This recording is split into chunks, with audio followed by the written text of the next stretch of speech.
Hello, and welcome along to episode 48. Can you believe it? We're approaching our inaugural 50th anniversary of Beldania. Ooh. Today I have playing with me Bruno. Hello, I'm playing Rosania Vesel, or Circle of Stars Druid Eladrin. I have Jamel. Hey guys, I'll be playing Kiavo Duskmane. I have Joe. Hello, I'm Joe, and I'm playing Hennick Littlefield, the halfling farmer and bard. I have Josh. I'm Josh. I will be playing Sebastian Belmont, the Abjuration Wizard. And I have Rico. I am Rico, and I'll be playing Torin Goldenbrand, the Dragonborn Paladin. Cool. Welcome in, Derek. Hope you are well. So, when we last left off, we were in the otherwise known as Way of the Path 1. It was a pleasant journey for the most part. Some of you got spat at by frogs.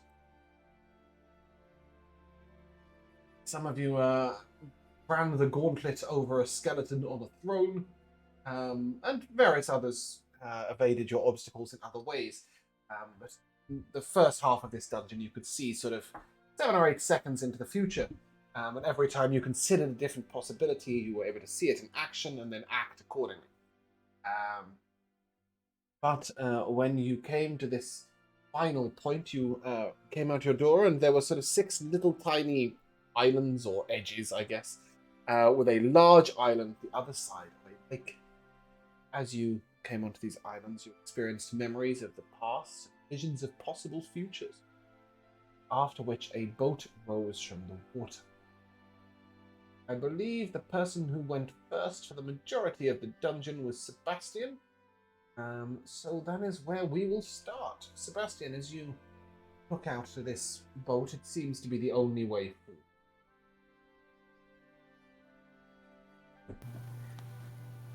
Yeah, I will climb into the boat, I guess. Do I need to row it, or does it row itself? There is no way of rowing it. There is no oar. I suppose you could crouch over the back and blow. You could scull with your hands.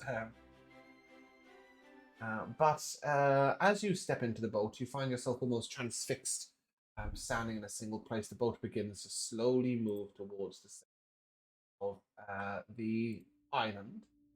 And images begin to flicker through your mind.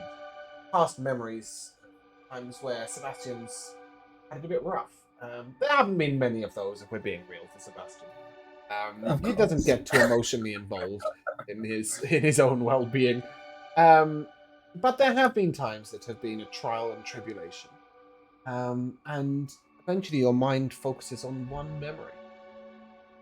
Your crucible moment, so to speak, the moment you came of age, the moment you became who you truly are today, and the moment where you overcame something difficult and hard to bear. Tell us, what was that moment? Yeah, so the memory that Sebastian goes to is when I don't know where specifically we were, but we were in the middle of this forest, and we was fighting this, I think, elemental. I'm not too sure. Anyways, and Sebastian had been in the backlines as per usual, as any good wizard should.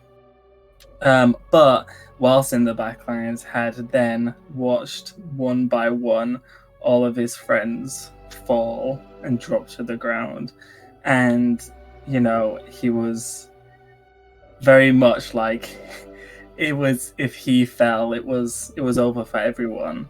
And before the last few people fell, Sebastian, had to make a decision whether or not to protect himself or protect his friend. He chose to protect himself, which saved his other friends. But the consequence of that is that means that one of his friends did perish, and so he has a lot of guilt towards that. But it also, in typical Sebastian way, made him realize he is very, very powerful, and he's very, very capable of many feats. And so it's this kind of bittersweet moment of, yes, he saved his friends, but because of him, he also permanently lost one of his friends. And as you are on this boat, you know you're on the boat. You know you're not really there, but it is as if you have stepped into that memory, and you stand before what I believe is a demon. But Okay. you know, it could be a. I don't know where I get elemental from. But that's fine. If you remember, somebody had summoned a demon, and they'd lost control of it, and eaten them. Yes, Stepped out yes. into the lake, and you remember as it was crunching down on Asher and Torin, and it had struggled to get back far enough away. And Kiavo's mind had been ploughed from a distance, yeah, you remember that sort of moment, and you can once again almost feel yourself standing there watching. How does this make Sebastian? Scared. I mean, he doesn't often get scared with many things, but when he's just seen, you know, like I said, his friends fall, there is that thought of, oh god, this could be it. This could be the end of everyone. You know, and as he gets to the moment where he makes the decision, where he sees, you know, Natasha falling, it is this dread of remembering what he's about to do. And as you see yourself sort of break through that moment, overcoming it, I suppose, is a strange phrase, because I suppose you didn't overcome it. But seeing the final blow being made, and the rest of your party managing to rise, obviously there's a sadness seeing that Natasha doesn't. Knowing where you've come, how far you've come from that moment, there's going to be, I imagine, a small amount of pride. Maybe a large amount where Sebastian's concerned.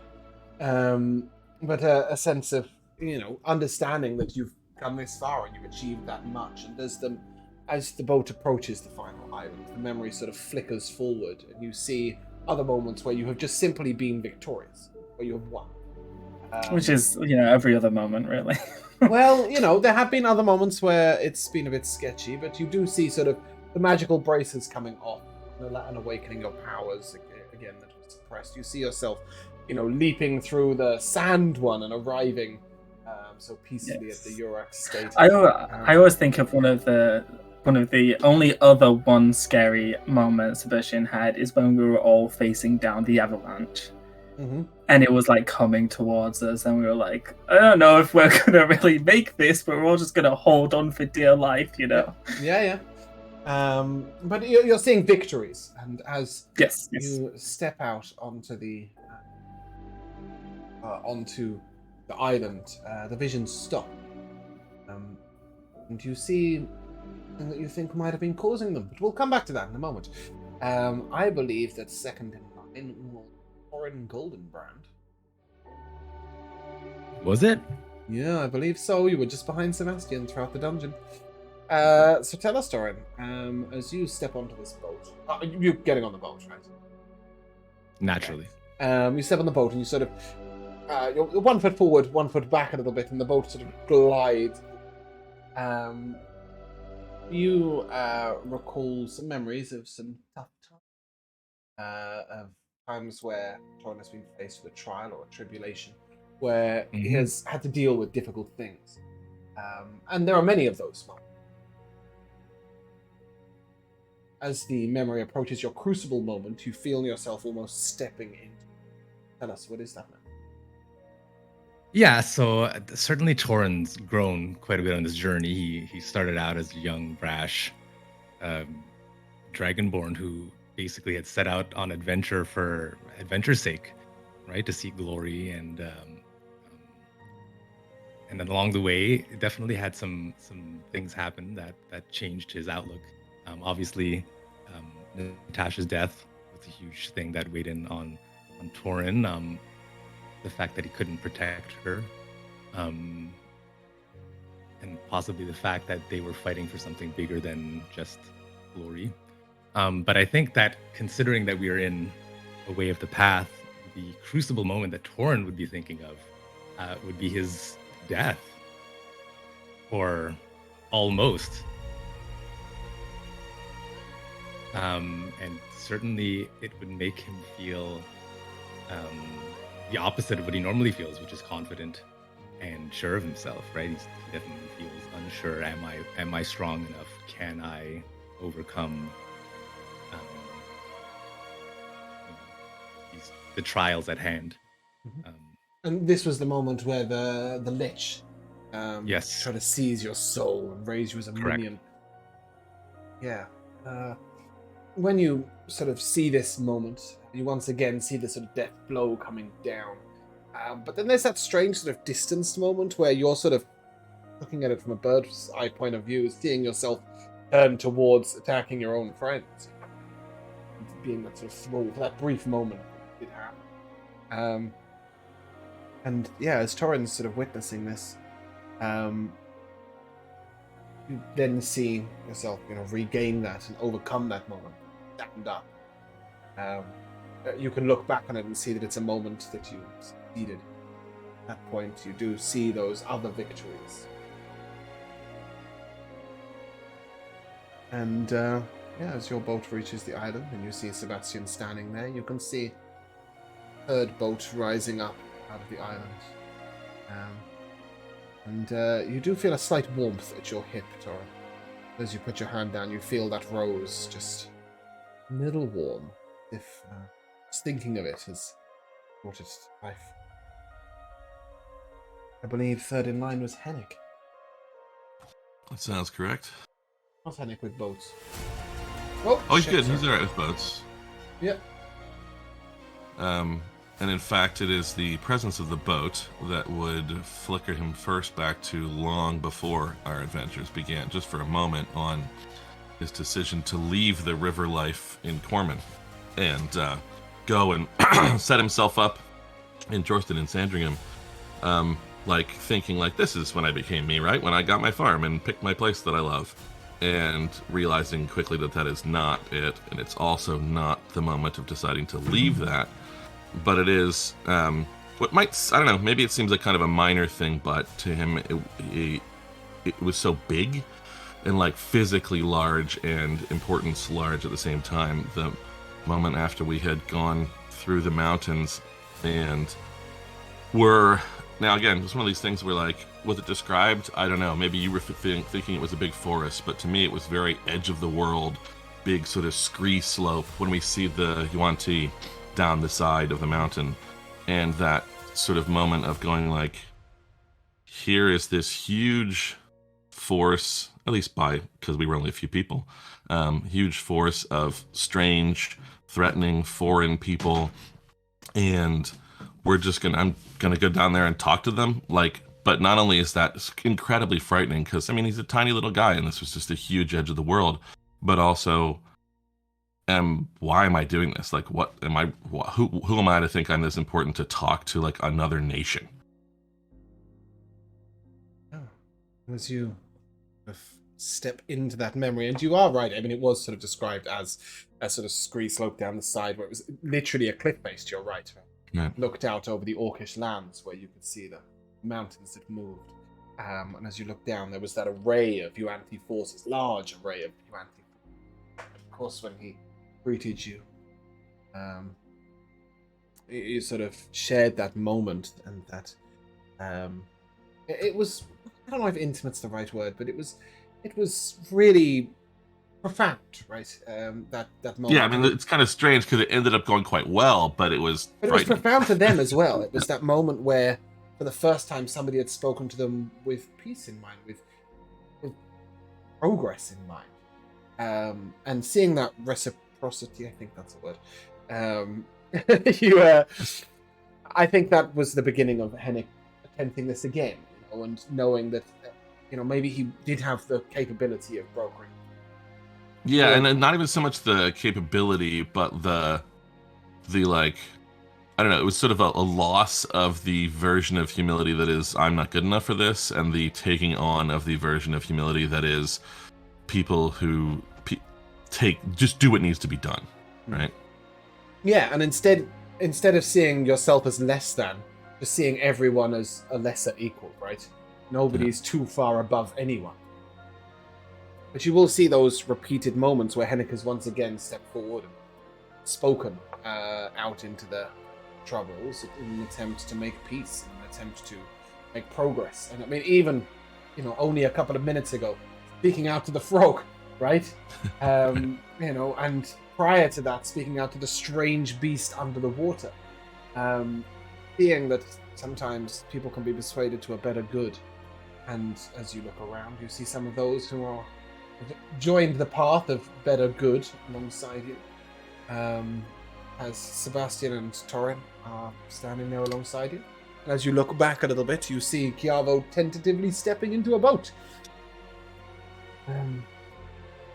Chiavo, as you step into the boat, obviously there are some memories that flicker through your mind, past troubles, difficult times, frustrations.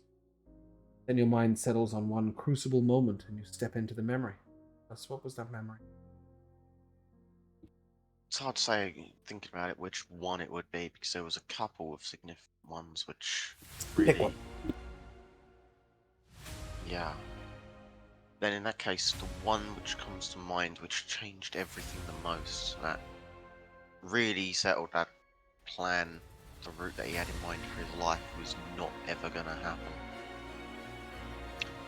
When our group found the person who was supposed to be the tutor, Chiavo, and his mind was completely broken, the moment where we opened up his mind to actually talk to this guy and really see what was going on, and we found out just how damaged he was and how he was so broken he just wanted to forget everything once again and willingly put himself back into his brain-addled state. That really changed all ideas of the future, and alongside, the travels and leaving Sandringham, the original life that was intended was just gone. And so we've had to find our own way from there and do our own thing, become what we are. Yeah. And when Gwalin, of course, had his loss of mind, you ended up counterspelling his suicide attempt. I think actually one of you expended, I think it was Sebastian that expended the scroll. But it was Chiavo who could see internally that this is what was about to happen. And then seeing after that his subsequent, he didn't really recuperate that well, but rehabilitation. And of course it was the time at which Chiavo let go of the past life, stepped into what was coming in the future. I think that's it was a huge moment. And after that, you do see other moments where things have teetered a little bit on a knife's edge. Moments of destiny where whether it's Sebastian throwing himself into a whirlpool, whether it's your discovery of the island of your birth, or just moments where night falls and you sort of look up to the stars and are reminded of how vast this world is that you're fighting for, and how tough this fight is. As those memories flicker away, you sort of find yourself in that strange paradox of feeling so small and so irrelevant and such a tiny speck of dust in a grand world, and at the same time so influential on such a large amount of the country and the world.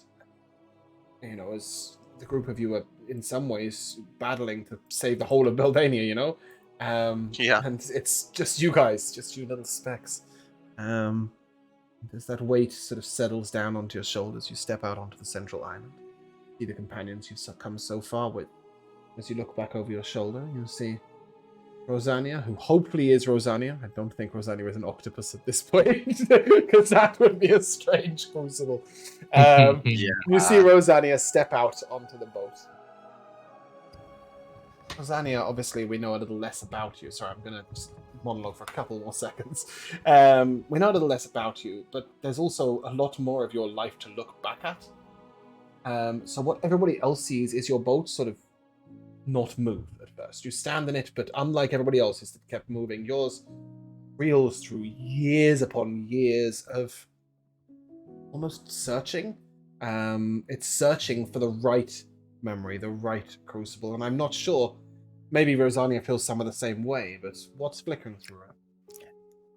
That is exactly what is happening in her mind too, because as I step into the boat, I think I see initially a myriad of the memories of the last few days, in particular defeating the Draco Lich, speaking to Antoine, even the tiniest details when Hennig introduced her to Thomas Rickinson, or when introduced her to Mick, or when Torin took them to their estate, all those every little argument with Sebastian, every little exchange with Kiavor, kind of browsing through. But then yes, it does go into her journeys, her quests, the moments where she helped people, and I think she's sort of comfortable with the boat not moving, because deep down she knows what is the memory ahead, what is the one thing that sort of provoked all of this. And I think it's with a deep breath that she makes her way to the helm of the boat, and she places her hand on it, and it's then where it begins slowly moving towards a memory where we're taken into Voralia. There's a very small grove. Rosania looks significantly younger, like 500 years, maybe even 600 years younger. And she's sort of wrapped in the safety of her grove with her parents. She doesn't really want to look at this memory, because as the boat begins moving, the waters perhaps even gain a different tinge. They gain a tinge of red. Perhaps to other people, but for yourself, that is the moment when the boat starts moving. You're stepping into the memory itself. But you are, instead of watching Rosania, you are that Rosania. I'm in the that memory. Younger Rosania, exactly.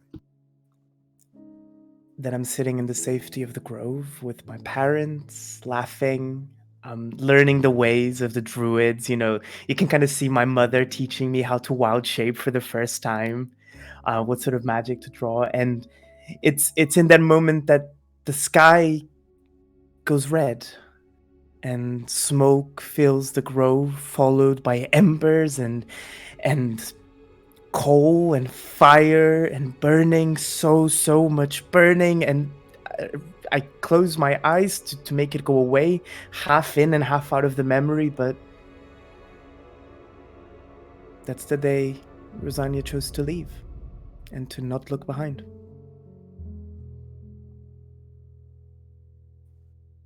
As that sort of take that step away, direction away from the grove, you see the next however many centuries flicker by.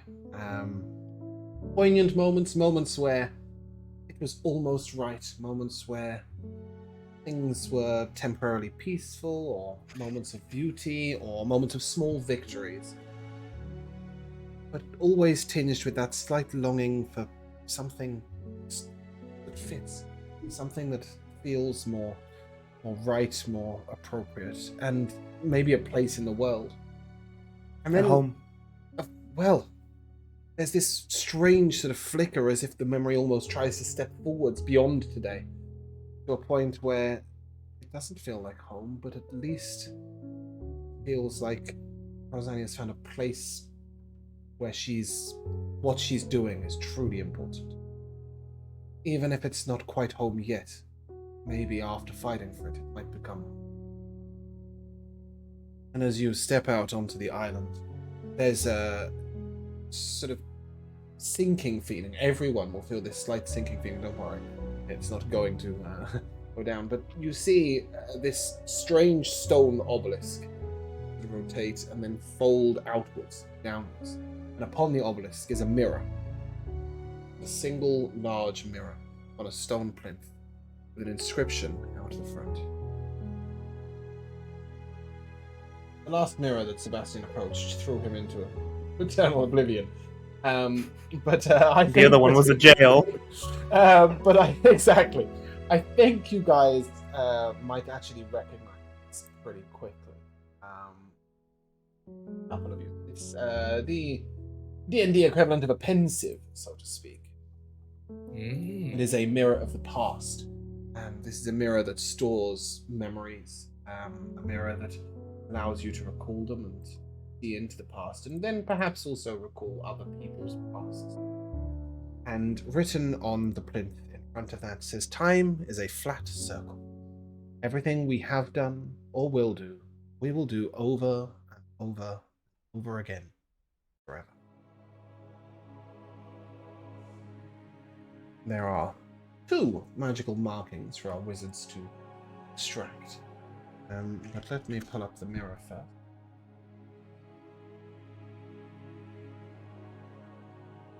I've clicked off.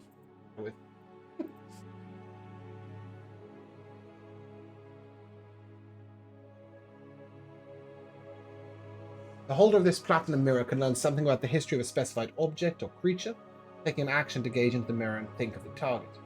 Instead of the holder's reflection, the mirror presents scenes from the target's past. If, however, you sort of catch a glimpse of it, or you catch yourself walking by, it is your past that it will show. And it will just, a slight memory of the past will just echo outwards. It's a 7-foot mirror, so not going to be particularly easy to transport around. Put it in a house or something. But it's there. And, the 2 spells inscribed upon the plinth are time loop, stasis field.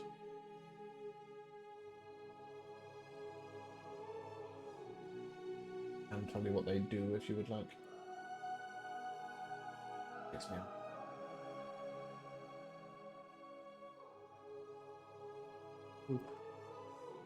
And stasis field. Yeah, they're pretty cool. Time loop, I think we've seen this once in our campaign. You basically manipulate the forces of time around a specific creature. The creature must make a wisdom saving throw. On a failure, the creature is forced to repeat whatever action it took last turn on each of its turns before the spell ends. When affected, the creature can't take bonus actions or reactions, and it can't move unless it took the dash action on. If the creature has not yet taken turn in combat, then and it makes it save at the end of each turn for that. Stasis field, however, is like a 10-foot point, 10-foot radius circle, where either haste or slow is in effect within that circle. Any creature within that circle gains the effect, the benefit, or the detriment of the selected spell whilst inside that area. It also makes it difficult to aim ranged weapons or projectiles in and out of the field as time changes as you pass through.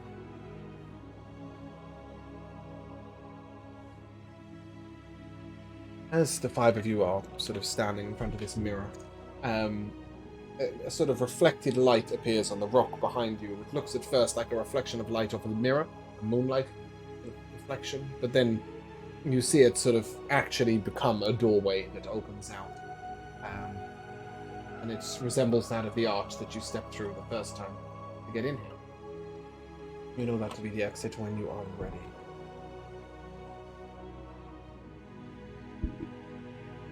It's Sebastian will waste no time and leave.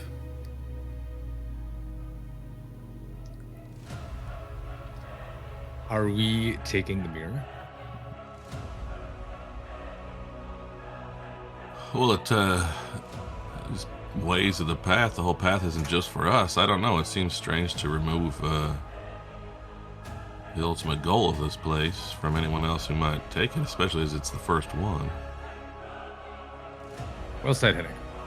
Could be useful, but big to carry around anyhow, especially for me. Then we shall leave it here. It is, of course, a place that you could return to with somewhat relative ease, should you ever need to, utilize the mirror's powers. And I will tell you that now that you have stepped through the exit door, you would be able to step back through that exit door. You wouldn't have to always do the whole way of the path just to ask the mirror a question. Sounds good. Are there any plants in the area? No, sadly not. All You're right, on a then. rocky island with water surrounding you. There are plants outside that are very nice. I'll put down a seed and I'll cast Druidcraft to make it blossom, Ooh. and then I'll touch it. We can always just come back here if we want. Wink, wink. You know, I do have the feather token that makes a tree for one day when that's absolutely necessary. That is, you save that. You That save sounds that. really cool. Cast a tree into oblivion and send Rosania afterwards. Yeah. Up to 6 creatures, good sir. Send a lot of you. Yeah, follow them into hell. Contingency plan. That's it. Path is over. Yeah, step out. Yeah, we'll step out. Where are we even? Jeez. Are you even? Gee. Yeah, you're here. If that helps. You're the donkey. Oh, we're so close. I can't do that anymore. I used to be able to underline them, but it's not letting me anymore. Regardless, we have a handout collection to see all those that have been done. Yeah, you're sort of somewhere between Safeton and... Oh, I didn't underline the actual text. It's just an extra line. Okay, someone's cleverer than me. Yes, big brain. Somewhat equidistant between Safeton and Lord Valen. I believe the original initial plan to a circle to get to Lord Valen. But if you want to get off in it.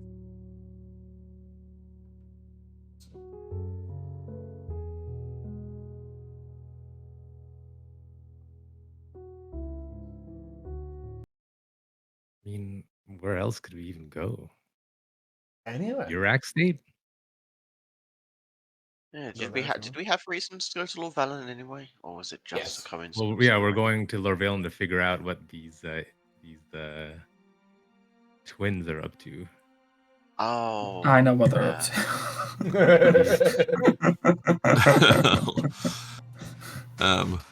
Can I sending on Lagon again to find out if he made it to Eladar safely? I don't think we ever checked that. Oh. Oh, yes. yeah. So the Duke Lagon. Yeah, if you remember, he was up in the top of the mountains. Right. Rosania's druid mhm. circle was seeking him. Others. Sort of, what are you saying? Yes, Lord Lagan, I just wanted to check in and find out if you made it to safety in Eladar or elsewhere. We're heading to Lorvalen, see what's up with your kids. No, we have not made it to safety yet. But we are positive in awaiting rescue.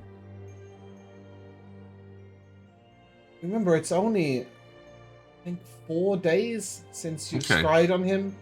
I know it's felt long, but realistically, this is 1 day, 2 days, 3 days, 4 days, and that's True. where we did Even the so, I mean, spraying, right? If we went that far in 4 Fair days, he could have gotten Yes, but somewhere. he's in waiting 4 for days. something. So remember, the big obstacle Yeah, with yeah. this is finding him. Right. Oh yeah. It's not. Yeah, once he's found, he's only a couple of days from somewhere because you can't really be not a couple of days from somewhere Right. in Beldania. But he's still awaiting Fine. rescue. It probably won't be too long before the druids swoop over that area in their bird forms and find him. But right now, he hasn't been discovered. He's awaiting rescue, but he's feeling a lot more positive now that someone knows he's out there.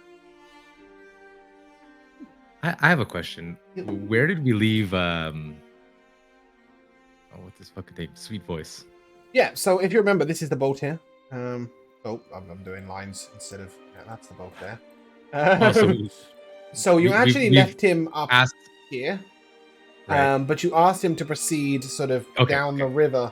I thought we did. I just wasn't to make sure. Yeah. We had to sort of Yeah, to cut across. exit from Lorvalen if need be. Yeah.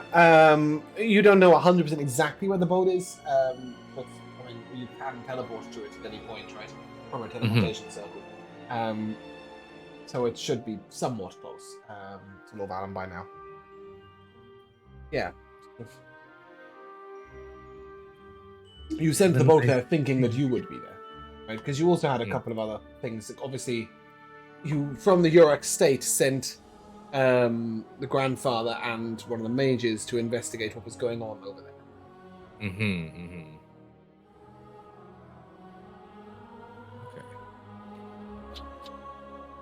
I mean, I don't see any other reason not to go to Lorvale. Only because it's potentially small potatoes at this point, but I think it's still the next potato we know about. Yeah, for now. Are we gonna try to like sneakily enter, or are we just gonna like stroll up to the front door and It's us. We're so important. Talk to us. Do we have anyone in Lorvalen that we can trust? I can't remember even.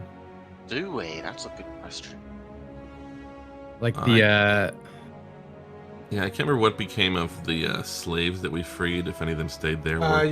Your two slaves would have stayed there, yes. I mean, I say your slaves, like you still own them. Yeah. You know what I mean? Yeah. Yeah. Jesus. But it is totally on you guys to define their names. I don't have. I think they are in the dock somewhere. Might be. I'll look Stop. around. Yeah. Obviously, if Xandrak's got there, then you have them. There's always Court Mage Jera. He's a nice, trustworthy fellow. You were in contact with him via stone for a while. What's his name? Court Mage Jera? I thought it was Felon or something like that. Yes, you're right. I'm in the wrong campaign. Sorry. Yes. Court Mage Felon. Felon, the trustworthy one? I'm pretty sure he wasn't trustworthy. No, we couldn't. No, that was a joke, Felon. but He was your contact there at the time. There was also Yeah, there was also Justin, I believe his name is, who is the court steward. This dude here. Yeah. And the Chancellor, and he was left in charge. Yes, I'll be he right was back. the man that Lagon trusted in charge. Right, yeah. I love this piece of music. Always my go-to when I don't really know what to play. 27 is the last one, right? Of the Way of the It's Past? the only one that is not accessible until all the others are done. Yes. It's where you believe there to be the lexicon, so to Yes. translate the swirling ball of moon elf knowledge.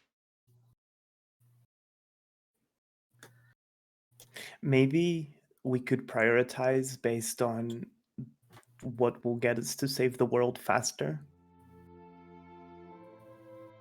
Well, that's what I meant about the sort of small potatoes comment. Like, I don't know that dealing with what's going on in Lorvalen is necessarily super linked. I mean, I wouldn't be surprised in a sort of meta way if it is linked in some way, but I don't think we know that there's any reason to necessarily think that it has to do with the wild elves and the primordials and all this stuff. But, I mean... You don't necessarily think it has anything to do with that, but obviously Lorvalen is the capital of Jolston.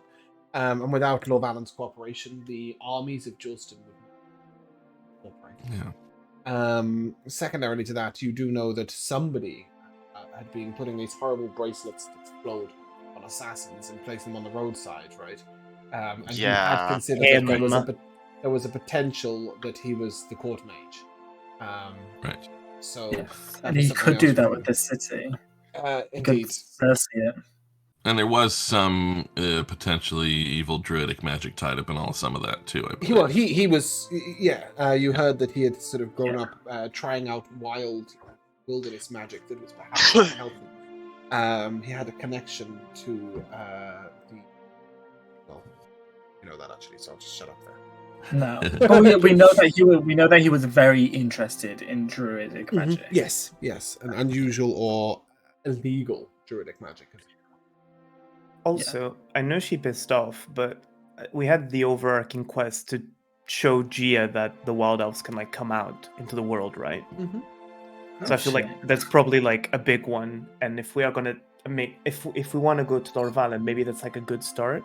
Take her into there, be like, look, people aren't crazy. When you've reinstated Duke Lagon, or while his I don't know if we should his do evil that. spawn is present. Yeah, I don't know if we should. I don't think Lorvalen is the right place to do that because we're going into the Lion's Den. So if you remember, that I think the step that's been forgotten is that when you were scrying, you saw that the twins were there, but you had also heard plenty of people complaining that taxes had gone up, that people were being treated cruelly. And you had heard, I don't know if you had Maybe not. You hadn't heard that rumor. Hold on to that one for now. I can't remember exactly how much information you discovered with your ability to describe it. Yagra definitely didn't speak well of the happenings in Lorvalin. R.I.P. So we can't take Gia into Lorvalin until Lord Lagan comes back from near Elodar. Somewhere in the mountains, yes. We Yeah. narrowed it down to he's over here. Somewhere. Right, okay. Yes. So either way, I mean, then we have a few days to wait until our main quest. Well, Can you also continue. kind of think that perhaps Lagon won't just be able to wander back. He disappeared for a Oh. reason, right? Yeah. Do you guys want to Definitely. go in and overthrow? Should I we? don't. Love that. Love that. I think that's a very bold. How do you, bold how do goal. you plan on doing this?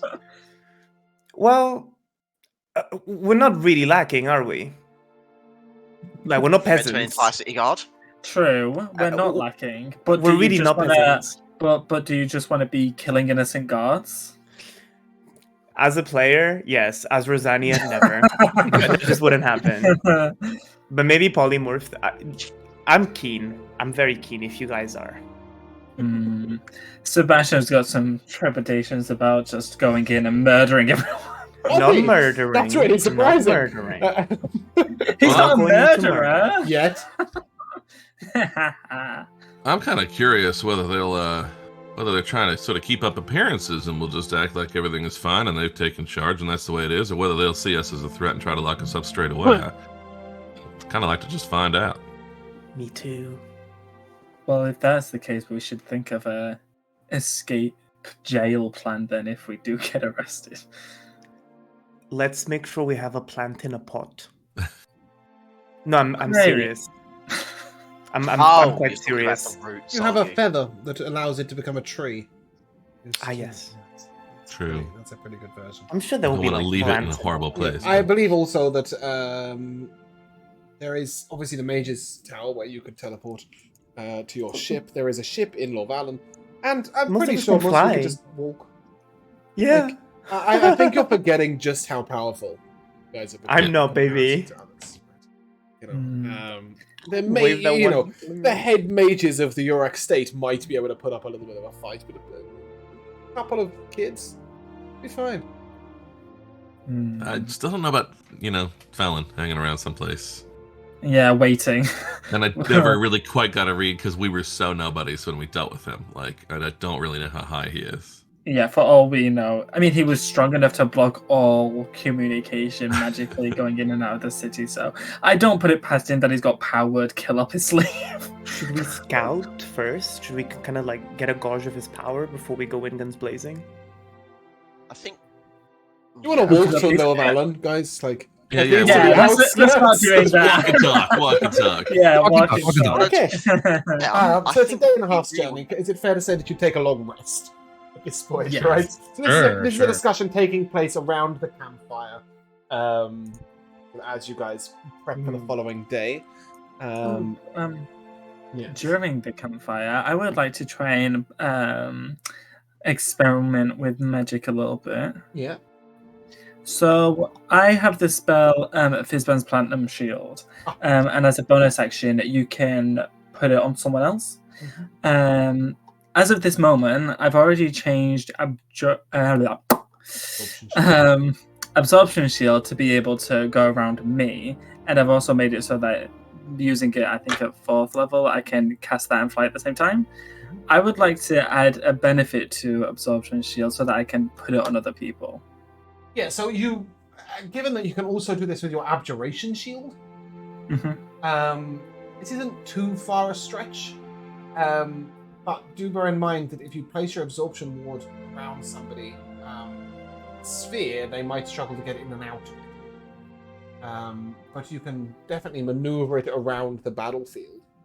I would say, sort of transport it from one place to another. Have you moved action? Sure. As long as it doesn't stop people from doing things. No, I don't think it does anyway. I think it's one. I don't way think cover. it does either. I think It it's is, one yeah. way cover. Yeah. So go ahead and give me an Arcana check. Let's see if you can master the art of moving as a bonus action. That's a 25. I think you might make the DC. Yay. Give it a DC. I've got a plus 10, so... Yeah, it's 11 plus the spell's level, which I think is a 14 DC. But Changing you all could have these failed. spells. You could have failed. True. Okay. Yeah. Cool. You are able to do so. As you all take a rest along. The following day, as you are getting ready to pack up and head down the road, any strange preparations going on? Any meals? Somebody wants a hearty breakfast. I was just thinking if we're going to go in and storm the castle, we might want some temp HP. I mean, in all fairness, I'm pretty sure at this point we could have the capability of invisibility on everyone that needs it, and then just get right close to who we need to, and then just pop. I don't think that would be the most unreasonable shout. Probably not eating invisibility for breakfast, Jamal, but... No, but I which mean, I think is the discussion we were on. But sure, why not? Yeah, you can... He's on the No, job. He's on the job. you were talking unusual plans, and it was like, yeah, Oh, I I was said, planning are there what any we're gonna do. preparations you want to make? Oh. Well, I suppose that's sort of a preparation. We had to prepare. Yeah, the no, stuff. it is a preparation. Absolutely is it a preparation, but it's certainly not breakfast. We're not having an invisibility potion for breakfast. No, I mean, we but could. The irony is I've rolled for your random encounter, and I can't even. What have you had? What's It's going a on? Dracolich. The man from the manufactory is wandering down the road with a big sort of satchel over his shoulder. He's a traveling potion salesman. Is it invisibility potions for I breakfast? don't Let's think go. he has invisibility potions. Oh, what a shame. So, just a reminder, he has the full spatula of but I'm not going to use it anyway. He has the full spatula of manufacturing potions. Spectrum is the word I was looking for. Fuck it, we'll go with Yeah, spatula. spatula's definitely correct. Used me. Okay, are you brain fog? Are you brain I fogged? just couldn't believe that you guys were all, we could use potions for blah blah blah, and I was like, well, a roll. So I'm just trying to pull these up. He also has potions of healing, lesser common and greater. Potions of mana, common and greater. Potions of stamina, common and greater. The full manufacturer's potions, a climbing, comprehension, watchful rest, potion of bark skin, antidote, antitoxin, burn, green, charm, potion, etc. The traveling merchants have everything up to line 35 on that page of the document of merchant stores and blah.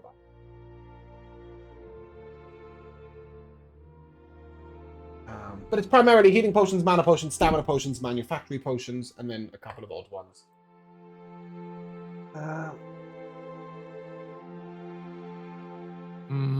I'm good on potions, but do we have the animals with us? Like Radish and Yeah, Cameron. I think this time we came out the same place. You came out the Okay. same place that you went in. So Black Radish and the cart are outside. You may call your steed. Yeah. I was just wondering whether I had to summon him again. No.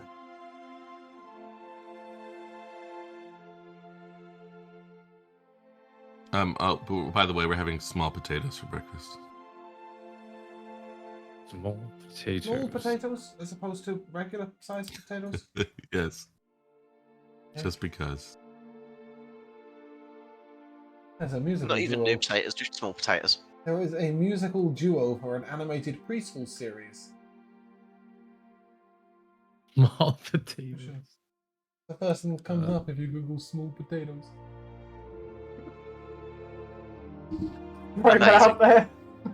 Only I not think relevant you to anything. learn playing D&D sessions. Oh, I've been learning all weirdest stuff recently, like forensic science things. Been dipping into forensic evidence. Can I buy a push? Can I buy a common potion of mana? Yeah. Buy one, you can buy three, you can buy six. It's 25 gold pieces, right? No, it's 10 gold pieces on. No?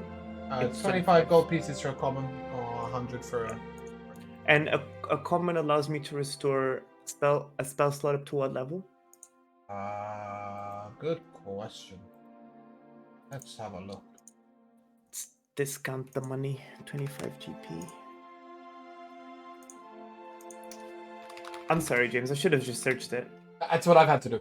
1d4 plus 1 levels worth of spell slots. So if you roll a 5, you can take 1 5th level spell slot, or you can take a 4 and a 1, or you can take a 3 and a 2, or a 2 and a 3, or a... Lovely. I like that. Thank you very much. Yeah, pretty good. For every 5 levels of spells regained, the user does incur a point of exhaustion, though. Don't go too crazy. Obviously, if you roll a 5 and you want to restore just 4 levels of spell slots, then whatever. It's fine. And it is cumulative, so if you drink 2 of them and you restore a 4 and then a 2, you'd get a level of exhaustion.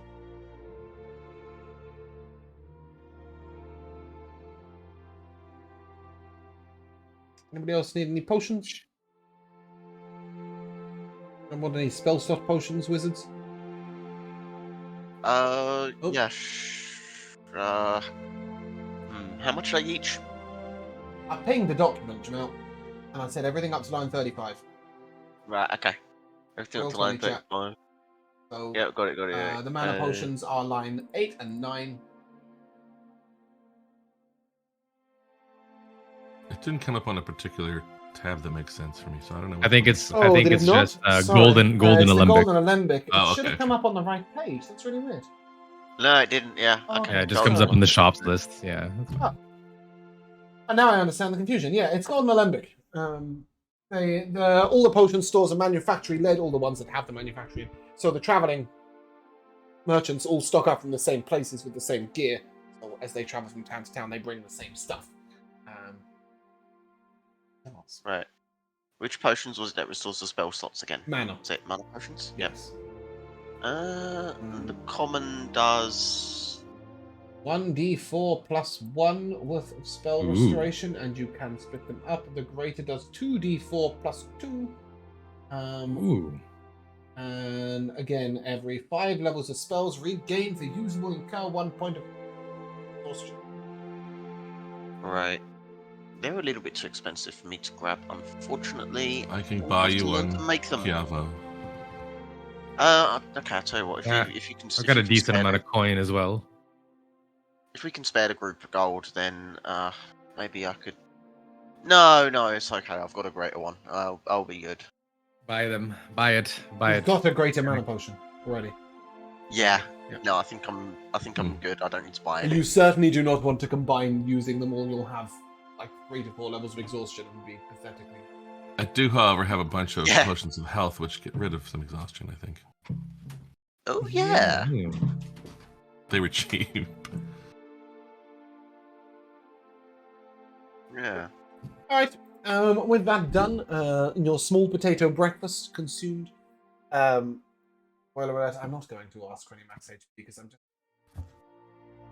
It's just not worth the. Not worth it. There is nothing to fight in these lands. You are headed into the height of civilization, unless you plan on fighting all the guards. It's about a 6-hour journey, so you move a boat. But you would be approaching the gates of Lorvalen at approximately 2:30 in the afternoon, and at that moment, I think that's a good place to take a short break. We're back. Ooh. Hello, and welcome back to the second half of Beldania. We stand a little way before the gates of Lorvalen, sort of 150, 200 feet up ahead. There is a guard outpost not that far from you. 20 feet, and it does appear to be manned. But you didn't encounter any guards on the road over here, which is quite unusual. There's only a couple of patrol or something, and you don't see any guards patrolling out here.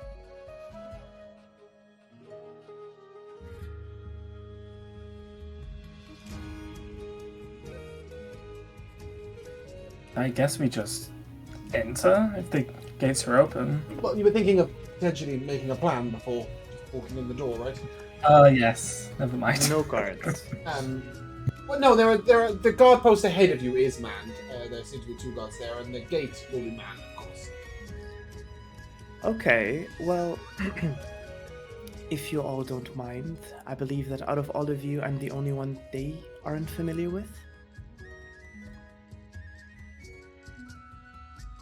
This is true, Rosania. if you stay back for a few minutes, I can inquire on whether or not it's safe for us all to go in together. I think this is. Suppose it can't hurt. It's If the you are in plan. agreement. Sure. Perhaps we shall take refuge behind a bush somewhere. Okay. Then Rosanna will make her way occasionally, like... Actually, no, she wouldn't look over her shoulder. She's gonna pretend she doesn't know them. Okay. The guards at the little guard post ahead sort of look up briefly and then look away. They don't seem particularly interested. Excuse me, good sir. Yeah. I come traveling far from Veralia, and I've heard of great turmoil affecting the lands down here. Is Have that you? true? Oh no, maybe. Always trouble in the city somewhere. Perhaps a gold might persuade you to tell me a little bit more. Perhaps a So, gold will loosen tell your you- tongue. I can tell you a little bit about what's going on in the town, I guess. What sort of thing you're interested in? Well, I've heard that the current townkeeper isn't particularly fond of a group of You won't Perhaps catch me mercenary? speaking treason, no matter how much gold you spend. treason. Oh, I wasn't aware that it was such a conflicting topic. What, speaking ill of those that run the city? Oh no, not speaking ill, speaking of those who cause ill to him, perhaps. Him, Matthias. Is he who runs the city? The twins do, Matthias and Evandria. And they've got no quarrels with anyone. There's no issues. I'm rather sure that any that quarrel with them don't quarrel for long. So you're not to be kept guard on anyone coming in and out of the town. It's safe to. That'd be the peruse gatekeepers up area. there. Thank you He so points to much. the I'll gate. keep my gold since you didn't say anything. Sure you will. And I'll ask the gatekeeper the same line of questions. Is there Okay, anyone that he needs so to you're be heading up to the careful gates. Oh yeah. As you approach the large gated part of the city, so you're a little bit outside of this part of the city. You sort of move on up to the gate. The guards sort of shout, "Name and business." about? Rosania Veeselor, I'm here to bring news from Veralia and hopefully receive news in exchange. He takes out like a sort of large scroll and he sort of gate opens. Go on in then. Is there anyone that shouldn't be allowed in? Is the Yeah. city safe? What do you? And he sort of holds his scroll. I've just traveled through Sandragam and they told me that there's a group of mercenaries hailing from the city that have brought great turmoil to Lorvalen. Is that correct, or was I misinformed? PM doesn't know to what you refer. I'm just gonna see if they have. Oh, you the mean names you of the guys are the party. mercenaries? Right, okay. I'm I lying. don't know of any specific mercenary group. No, mostly troublemakers that have been evicted from the city. Evicted. That's very good, isn't it? Sure. Keeping trouble out.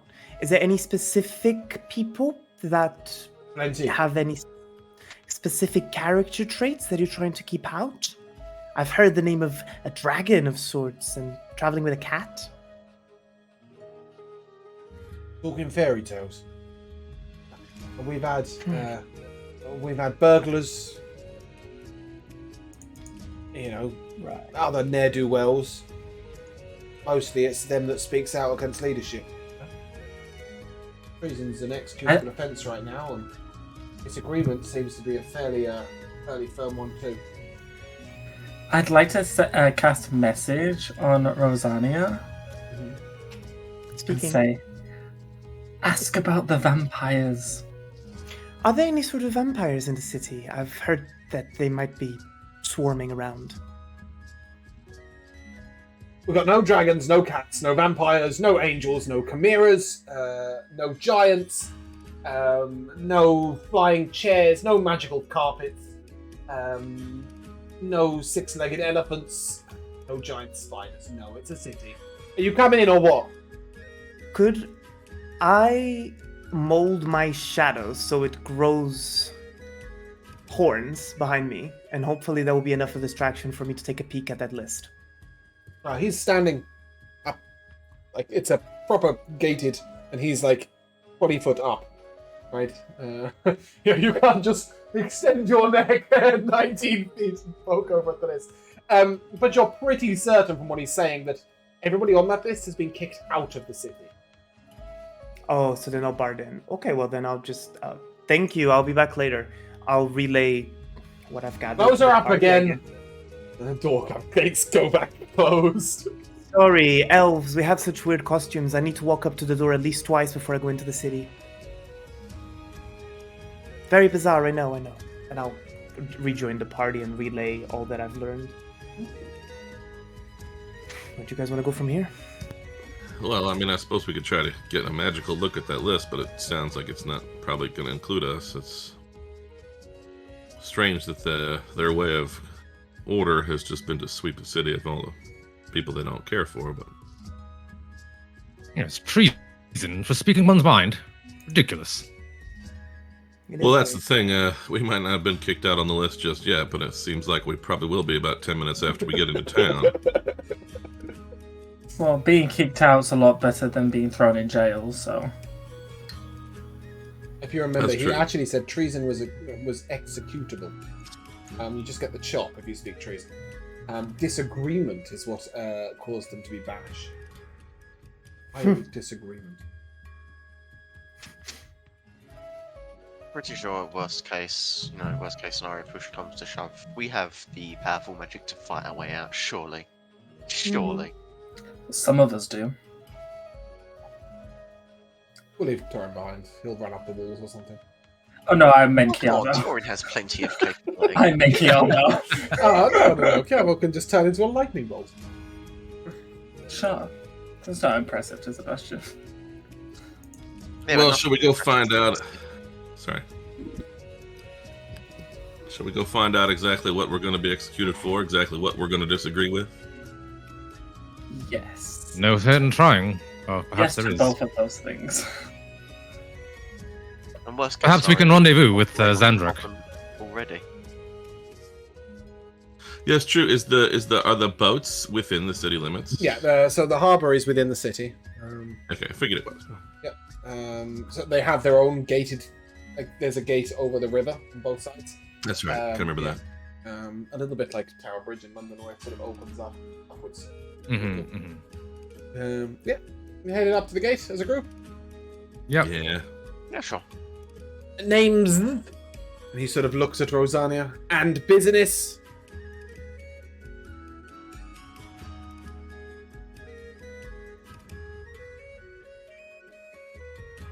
I'm the one and only Sebastian Belmont at my own service. Is that a title?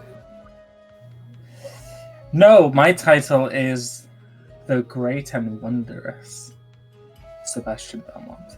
Business. My business is my own. Fellow, we're my name is Henrik Littlefield. This is Torin Goldenbrand, Kiavo Duskmane. You may pass. As soon Met as the you others. Thank you. give your own name, the gate opens. Thank you, sir. Bang up job you're doing. Thanks. Underpaid is what we are. How hard Yeah, was for that, me. Sebastian? How hard was what? I gave them my name. It's not Sebastian's name they were waiting for. The gate opens, and of course, find yourselves in more Valor. Ooh. Since we were here, there we are. Long time. The map is like 20 pages down. Wow. Yeah, Jesus. So you have Been a long time. entered in party token. Where's the party token? Party token? The Right dog at the out Legon of here? Estates. Oh my god, that is tiny. I'm gonna make it big just for Oh, wow, so look at be it. able to see where we are. It was the right size, but yeah, just so we can see where we are.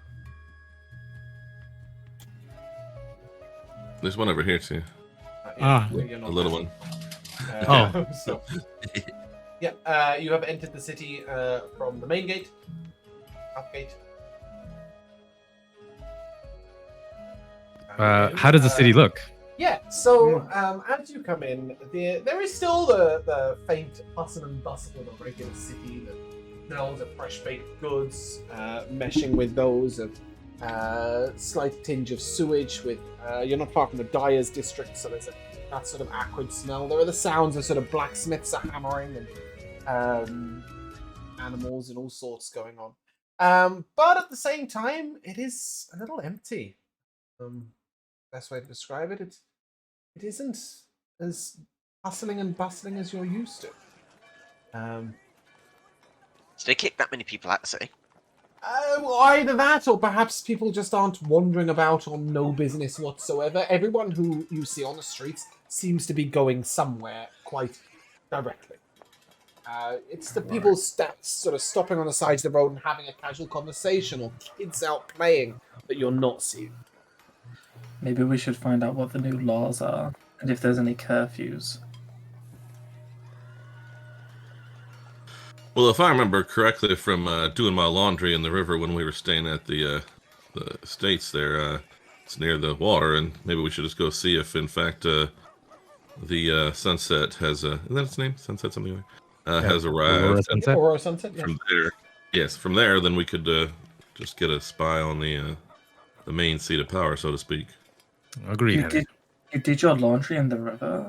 Is that what that smell was? Not normal. Where would you do it, Most people do it. Sebastian? I don't follow maids around. Wow. Well, neither do I. I do it myself. How sad. What a sad sentence. Did you want to head to the harbour? Yeah, let's do that. Okay. Yeah. So you make your way across and come down. And as you get down there, it's quite busy down here. A lot more so than the main city was, so to speak.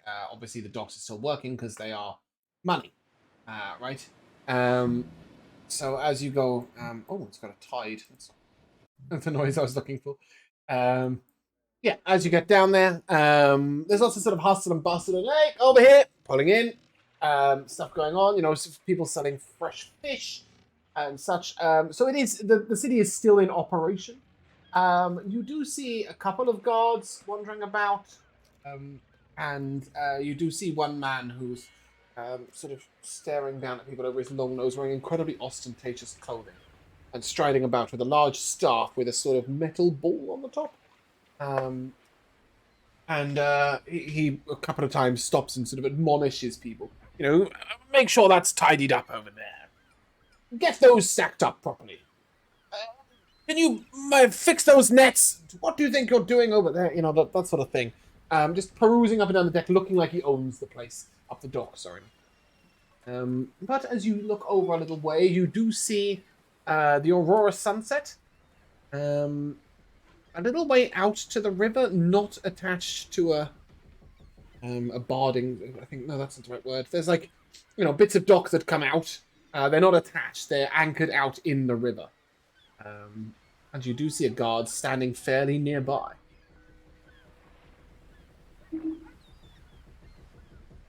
Well, I imagine if we can get close enough that the boat is less than 120 feet offshore, I could message to Sandra. Yeah, you're able to do so. What do you say? Hey, sweet voice, we've made it to town. You're not docked over here. What's going on? Excellent. Well, my Phoebe refused to pay the docking tax, or let anyone board to inspect our goods for taxes. Seems they've changed things around here, and ridiculous prices they were demanding. Not that we can't afford it, but we've refused on principle. Well, fair enough. The best part of it is Let they us- don't even have the manpower to move us out.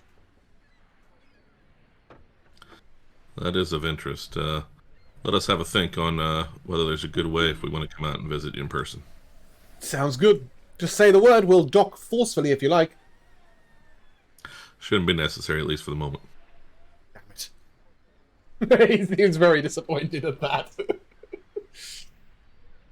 Well, guys, they're just understandably Phoebe doesn't want to pay a tax and have an inspection, so she's stayed out in the middle of the river now. I think we have that. Did we get a folding boat?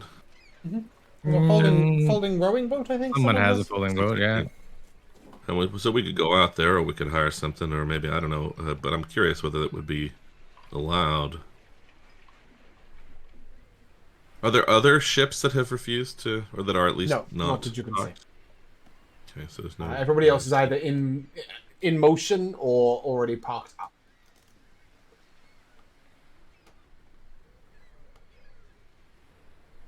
I do have a folding boat listed in my. It's a container. It functions as a container. Yeah, it's really weird. So the last time we were here, we kind of agreed that the next time we'd come here, we'd fight in the arena. I know that now's not obviously the best time to do so. However, I think we should go fight in the arena. I was Well, looking at that arena as you're job. saying that, you do see some flyers up for the Grand Arena fights. But when you take one of these flyers, they're not the sort of champion fights you're used to. There is the fight for release, as prisoners can battle against strange beasts or trained champions to try and fight for their freedom. There's man versus monster. Good monsters take on those who are up for criminal punishment. For the most part, it does seem to be a punishment and a bit of sort of macabre thing. When the prisoners are fighting other champions, is it to the death? I don't know. Doesn't say, but you would assume that all fights are to the death. I think, it's needless to say, Torn's a little miffed about this, and he would probably speak up and say something like, this is nonsense. The arena duels used to be honorable bouts between champions. Those days are gone, love. An old document sort of turns around and it's all fixed these days anyway. Most blood fixed to determine those prisoners that fight. They don't even give them proper weapons. And who's responsible for this? Oh, that would be the Lord and Lady themselves. Oh, of course. They're regular attendees at the arena. We could attend the arena, and then when the fights happen, help the prisoners.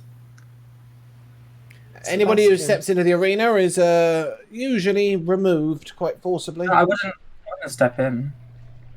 Is this lady like joining our conversation? She sort of wandered over, and she's Absolutely is. she's just joined in. Yeah, she's a sort of stooped old lady. She's got a little bit of a bald patch over on the side of her head. She's only got a couple of teeth in her mouth. One eye is slightly droopy. And she wears a sort of shawl over her, and she's got this sort of metal cane in her hand. My goodness. Oh, by the gods. We could help from the seats.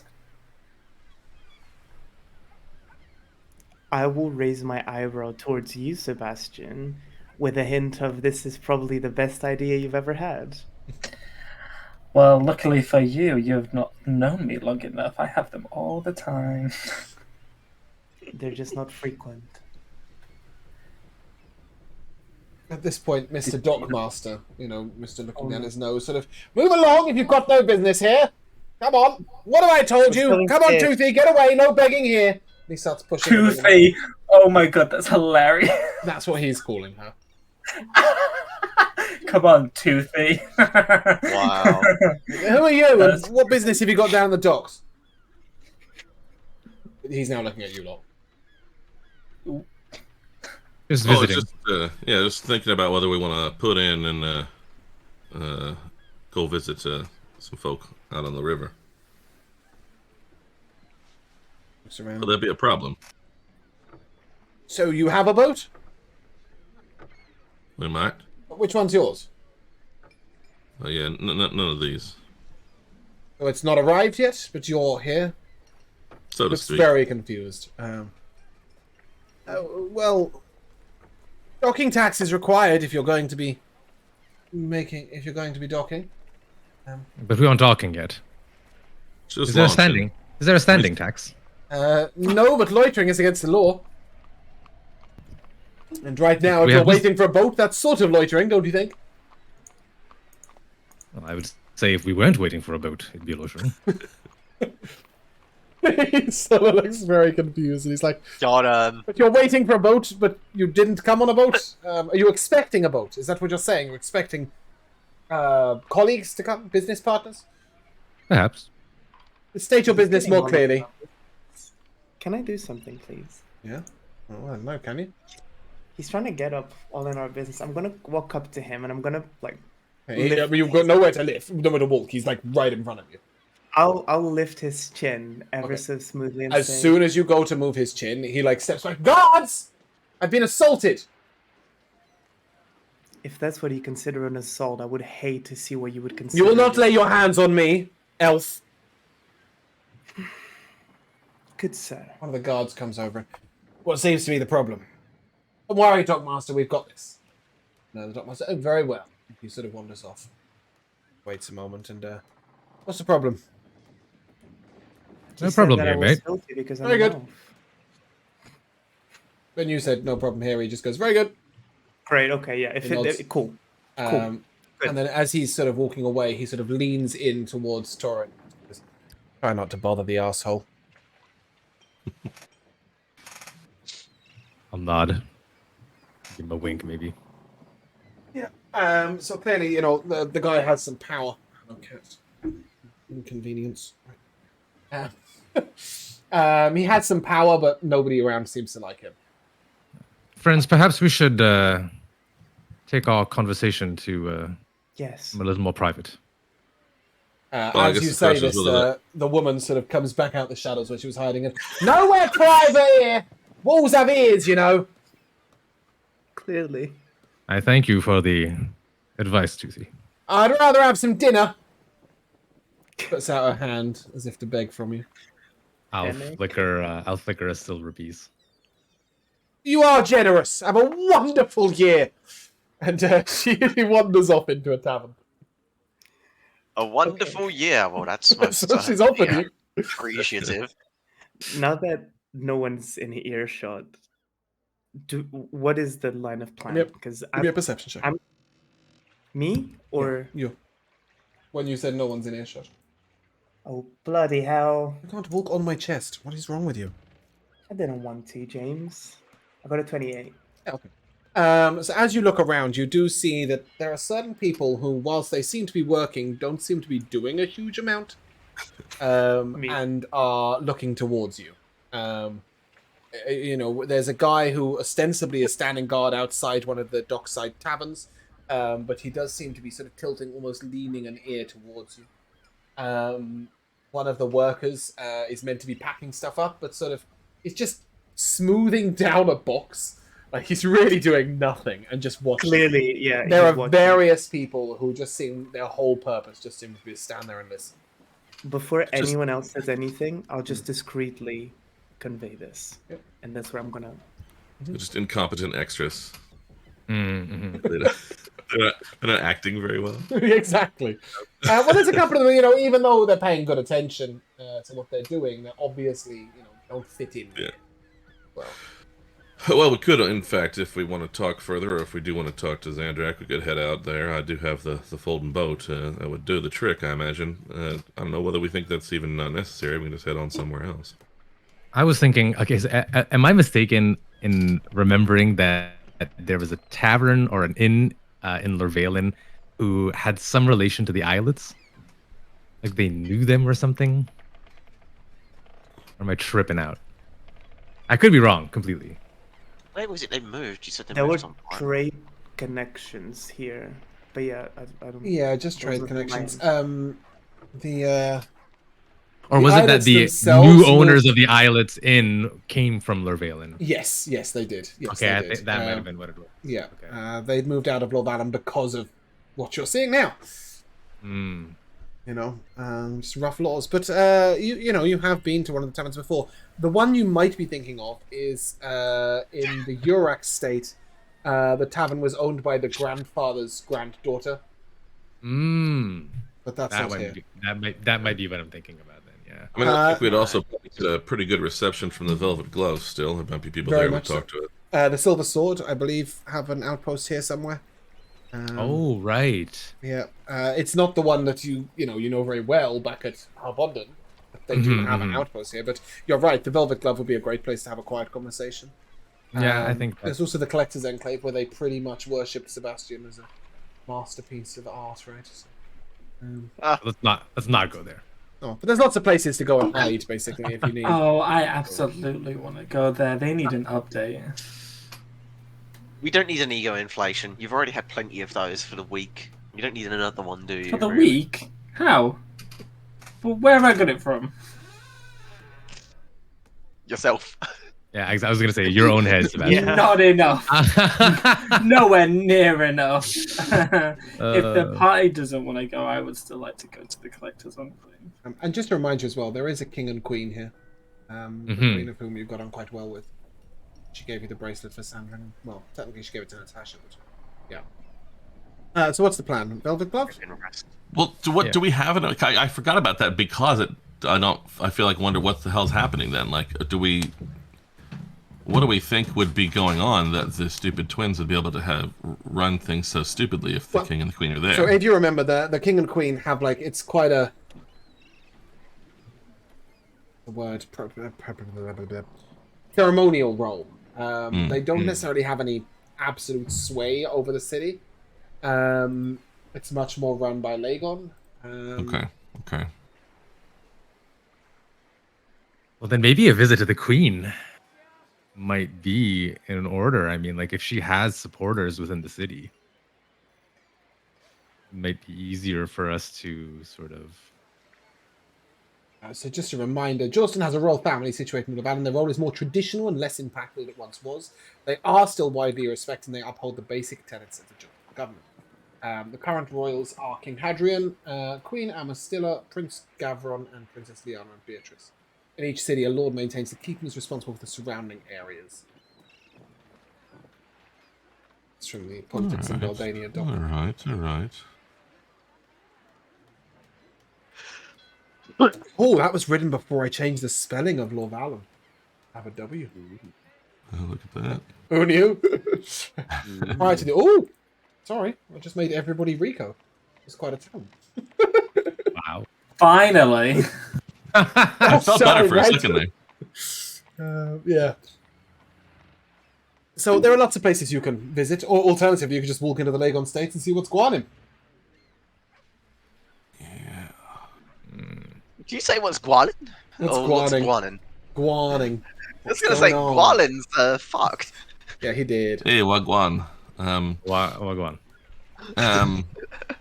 Well, I think that then trying to make a scene of going across to the ship is probably not the best right now, and I'll let Zandrak know that they should just hang around for us, at least for the time being.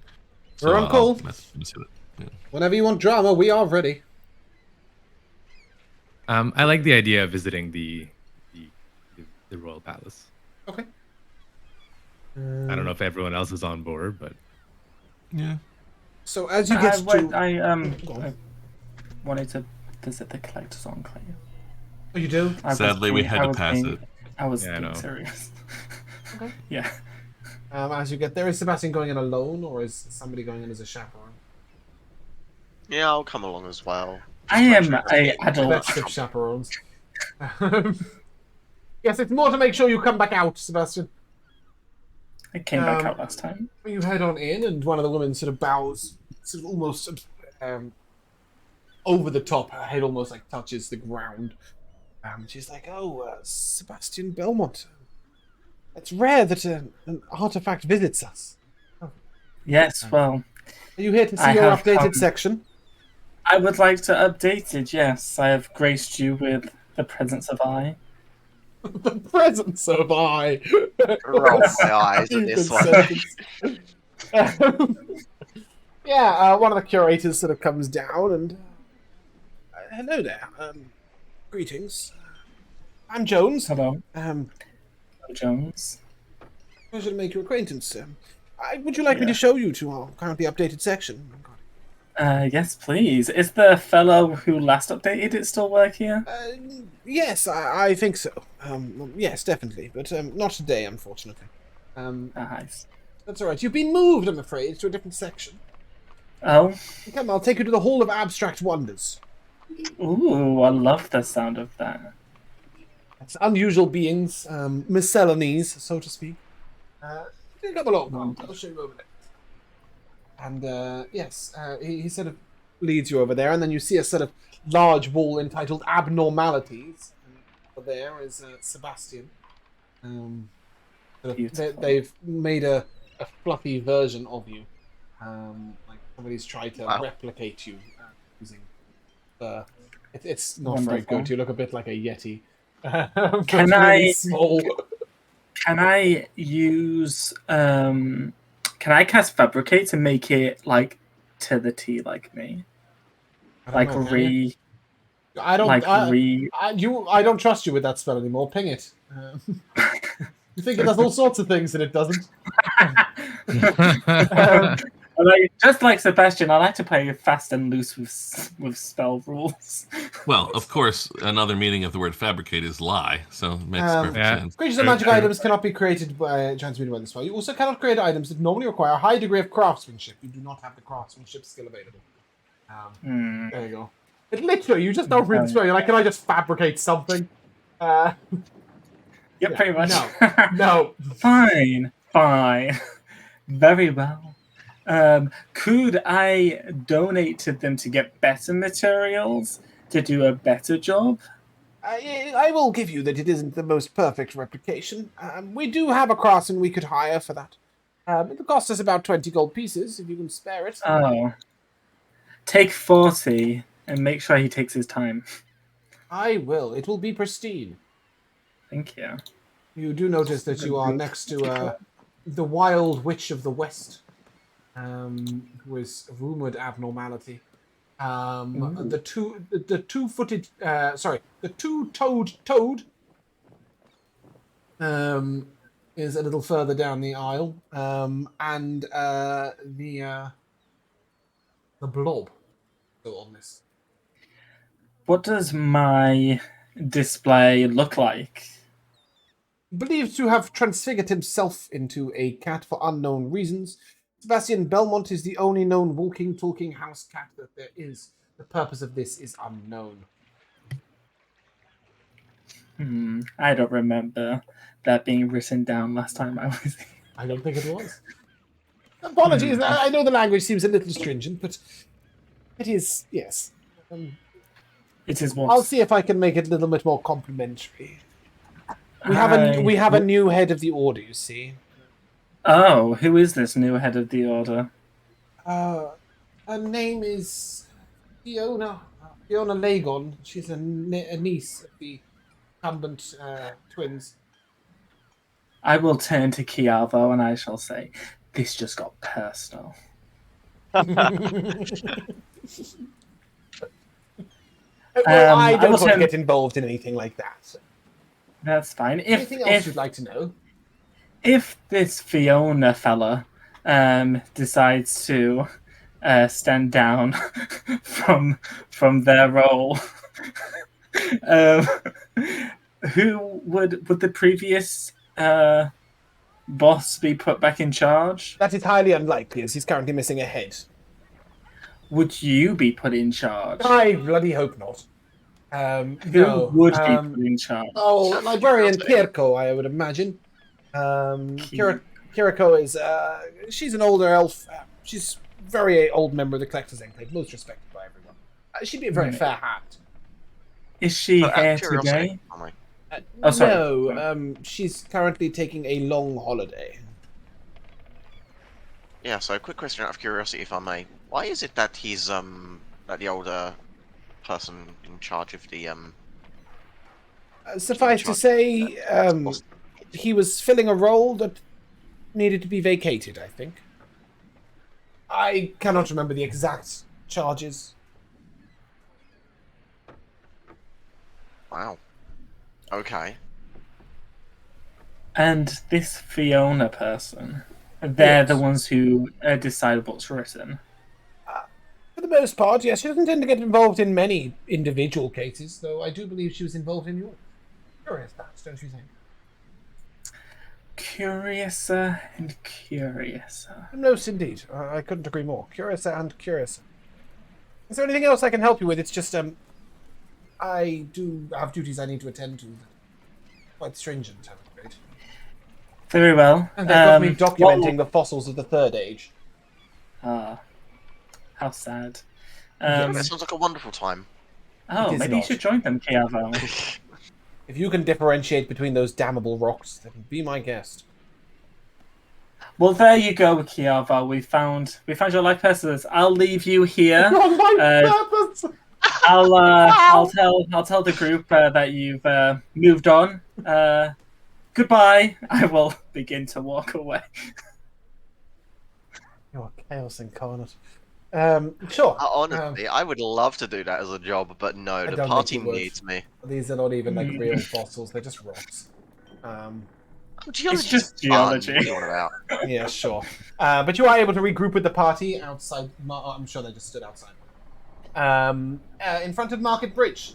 Now, Market Bridge, as you've always seen it before, has hundreds of stalls lined either side, selling all sorts of things. What's nice about this place is it doesn't necessarily need licensing. You don't have to have like a registered set of goods, so people will sell whatever it is they brought. Whether it's handmade bracelets, unusual stones that they've sifted out by the river, seashells, all that sort of stuff. But what you see is not the same anymore. There are a series of quite rigid stalls. Most of them seem to be selling one specific set of goods. All of them look a bit downtrodden, rough around the edges. There's a meat stall that's doing okay, and a sweet, sort of sweet meat stall. And there's also a baker's extension that seems to be doing okay. But other than that, these stalls are sort of being ignored. There's one person who's doing glass jewelry, but it's all green and blue. Colours of Lord Allen. Yeah, it's pretty miserable here. There aren't many passers-by. And you see that there's now a little gap where the arena is, and there is a man selling tickets and yelling out, "Get your tickets to the Grand Arena! Grand Circle! Entrance only 1 copper shard today! Entrance only 1 copper shard!"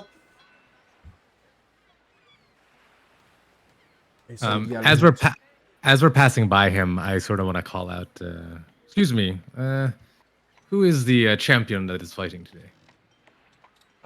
We've got Man vs. Monster at 5 p.m. till 7 p.m. At 7:30 p.m., I believe. There's a few present of his champion fights. We have a few champions elected today. There's Rylon. He's the battle axe wielder. There's the Steel Gauntlet. Giant of a man he is. Fights with nothing but steel gauntlets on his fists. And the Animal. I see. Thank you. I'll walk away. No problem. I'm still looking for what was his name? The asshole champion. I'll figure it out. Yeah, sorry. It was a long time ago. It was a long time ago. Yeah, Can I buy 2 tickets? Of course you can. 2 copper shards. Happily. You sure you don't want one for all your friends? Well, there's only one other friend who's shown some interest in assessing what needs to be fixed at the arena. So unless the other ones would be keen on coming. Should I? It's fair to say, Anyone else want a ticket? for a copper piece. For a copper, you might as You well. buy Yeah. 6 tickets, and if you guys don't, 5 tickets, and if you guys don't end up all going, that's... I'll buy them tickets then. They can refund me at the pub. Okay. You cross over, indeed, next to the tavern. And you do see a few of the temples here as well. You're now in Temple District, coming up towards Velvet Glove. Are you headed straight to the Royal Palace? I guess so. I mean, the only reason we were going to go to the Velvet Glove was to converse amongst ourselves. Is there anyone there worth speaking to? I don't even know. Yeah, I can't remember if the specific ones we knew would be here or not, but it was, they'd probably be nice to us and tell us what's up, but we can kind of tell already anyway. Yeah, fair enough. To the palace it is. Okay. As you arrive at the outskirts of the grounds of the royal palace, you see 6 guards. This is not the royal guard; they are the Lagon guard. And they are standing in front of a closed gate. Can I help you? Yes. Well- Go ahead. Well, we were just thinking we could perhaps visit the king and the queen. We are past acquaintances. Is that so? Their Majesties do not take many visitors these days. Well, perhaps it is that Their Majesties do not get many visitors these days. Friendly ones, anyway. No, they do not take many visitors these days. I I see. can Is that why you're inquire. standing out here? He nods. I can inquire. Care to submit your names? Assuming No, you that's don't already quite all have right. appointments. That's quite all right. I think I'll inquire myself. I'll try to push past him and see if I can speak to The 6 of them sort of line up in the gateway, and I assure you that that will be looked into. You can tell them that we are friends of Sandringham. I will do so. Let me speak to Wenderley, and I'll get back to you. A name, please? Henrik Littlefield. Excellent. Goes off, and after a while he comes back. You see him sort of looking down. It is my business to inform you that unfortunately neither of the royals are feeling particularly well today. They will be taking visitors tomorrow. If you'd like to come in the morn, you're more than welcome.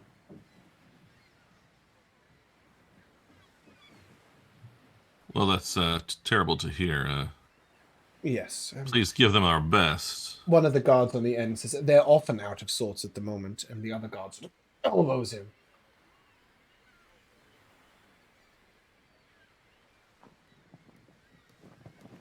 Well, you can expect us bright and early. Very well. And away. Could make to walk away. Hmm. When Perhaps we're now walking we away, should. Sorry, go ahead. I'll turn to Henrik and say, "Are we giving up that easily?" Of course not. Good. But What's the plan? well, I don't think we need guards as messengers necessarily. Can always try to speak directly, see what happens, or I don't know. We've got other options, I imagine. There must be a secret exit for the royals. Oh, Maybe we for could try and sure. find it. For sure. Well, no doubt. I mean, Well,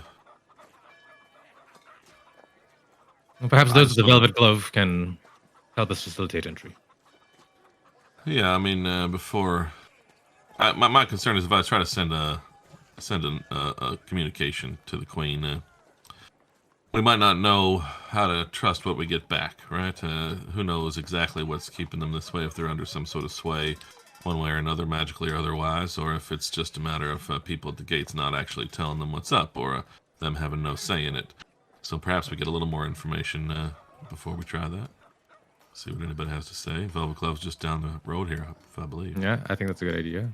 I was going to say, couldn't you send in your butterfly? I Spy? could do that too. Yeah. Talk first. Spy later. They headed to the Velvet Club.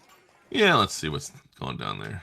Okay. As you sort of walk up to the Velvet Glove, the door is opened for you, and sort of, as per usual inside these sort of places, it's a little like the inside of a very cozy tavern / lounge. It's beautiful carpets, little seating areas, tables and where to talk, and you're met by a young man.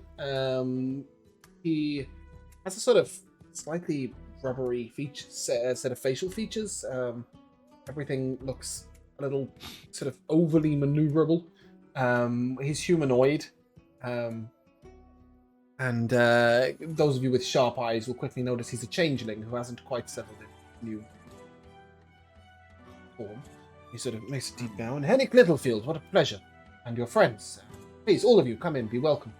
I am sure that, man whose name I haven't got, will be very interested in speaking to you. Please, let me show you to a meal room. We'll bring you up some lunch as well, if you're up for it. All right, thank you. I can't find stuff either. No, you won't have it. I've got it.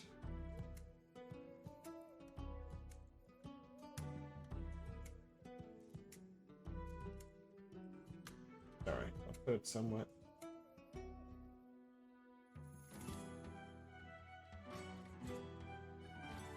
Got it.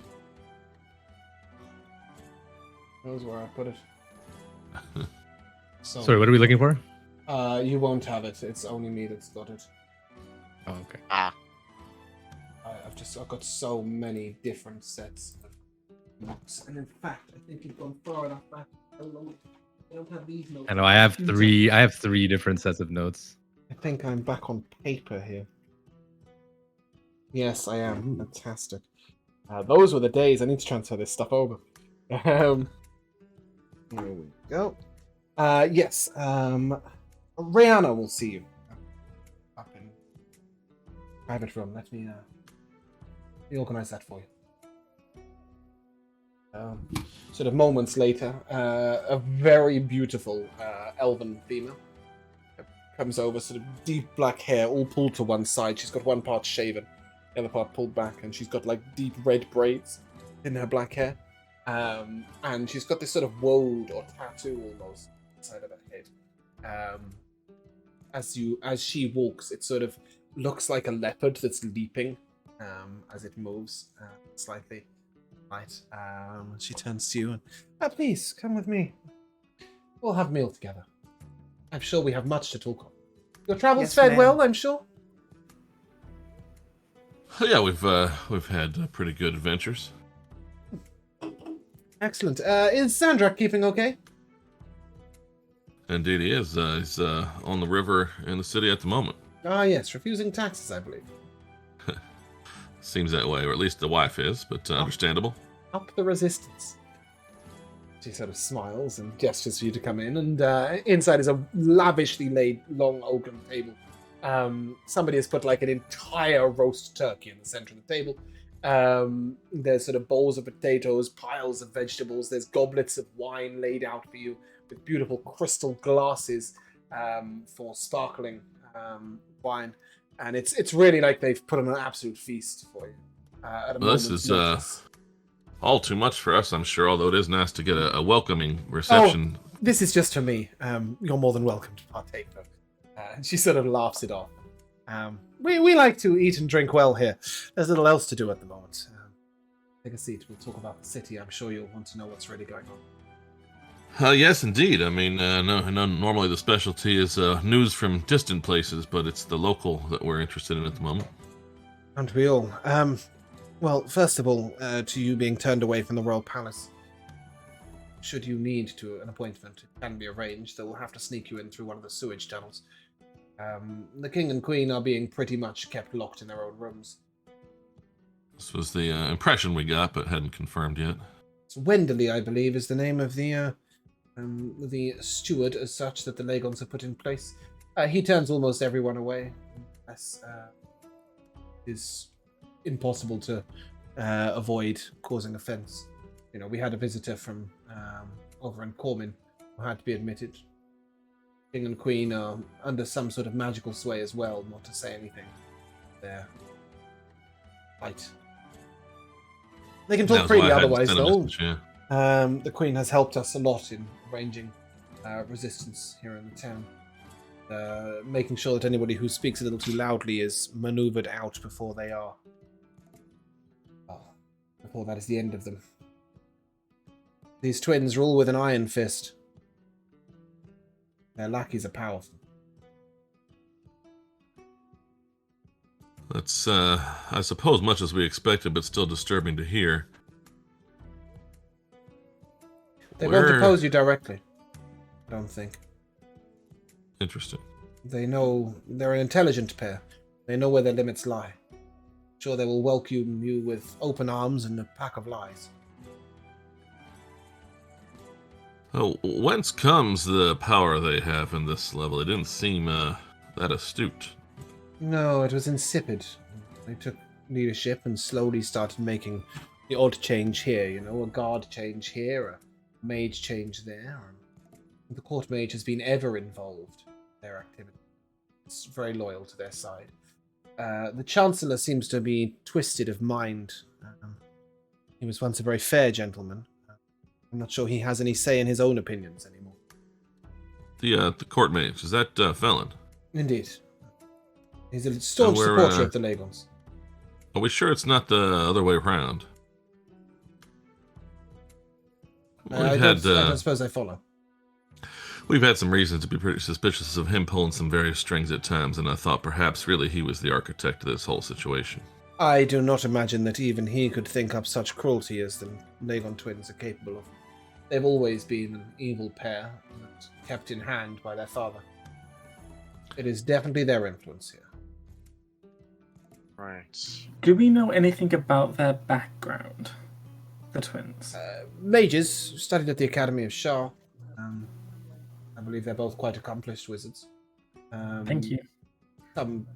Some say the sorcerers with advanced knowledge. I'm not quite sure which. I'm afraid that getting close to them is usually a one-way trip for a spy. They are sadistic in nature. They often take slaves or, what's the real word? Indentured servants who don't return. Usually quite pretty ones I've seen. That makes no sense, but okay. What does it make no sense to you? I can't say. Well, do you speak of their bedroom habits? I do believe they like to share their pleasures with others as well. Ah, okay. They share their pleasures with others, but they always share their pleasure together. You're right. Maybe There's a little no bit too much Sebastian doesn't information know on the that. twins. You asked for their past. Sorry, I'm used to giving reports. Needless to say, they are of dark nature. Yeah, that's fine. So, yeah, sorry, I was trying to ride a very fine line between what I know as Josh and what Sebastian knows about the twins. It's fairly common knowledge in the city that they are a couple as well. Fucking as each other. Yeah. Okay, cool. In this case, now that they've mentioned the academy, I will use sending to talk to Furlock, since I know that he used to teach at the academy. Yeah, I will inform you that doesn't work. Oh yeah, can't get out of the city, can it? I thought it was just that you couldn't get in. Communication in and out of the city was originally originally it was possible, but he was making it out like it wasn't because communication was going to him. But it seems now that actually it is genuinely present. You are unable to communicate out of the city. Oh wow! Where does Felon spend his days? Oh, he has rooms at the Legon Estates. Of course. Getting in there is just as difficult as getting anywhere else. The Legon's little pet gets set on you, and that's the end of that. Pet. Oh, a strange man. Delights in the murdering of others. We can't really seem to keep track of him. He has many guises and disguises. I'm sure you'll meet him. You're headed to the Legon Estate. Sure. I'm sure you'll meet him. Sam. Oh, no doubt. I can't help but think perhaps if there was support for the king and queen. There's plenty of support among the masses, but those in power have great power. We've not wanted to tip the balance in one way or another yet. If anyone was to, yourselves would be the people to do so. The grandfather left quietly and carefully. Even one of the mages adhering to the one of the great mages from the Mages Guild seemed to disappear very quickly. The guildmaster himself left, but he left a rather powerful mage in place, who seems to have vanished.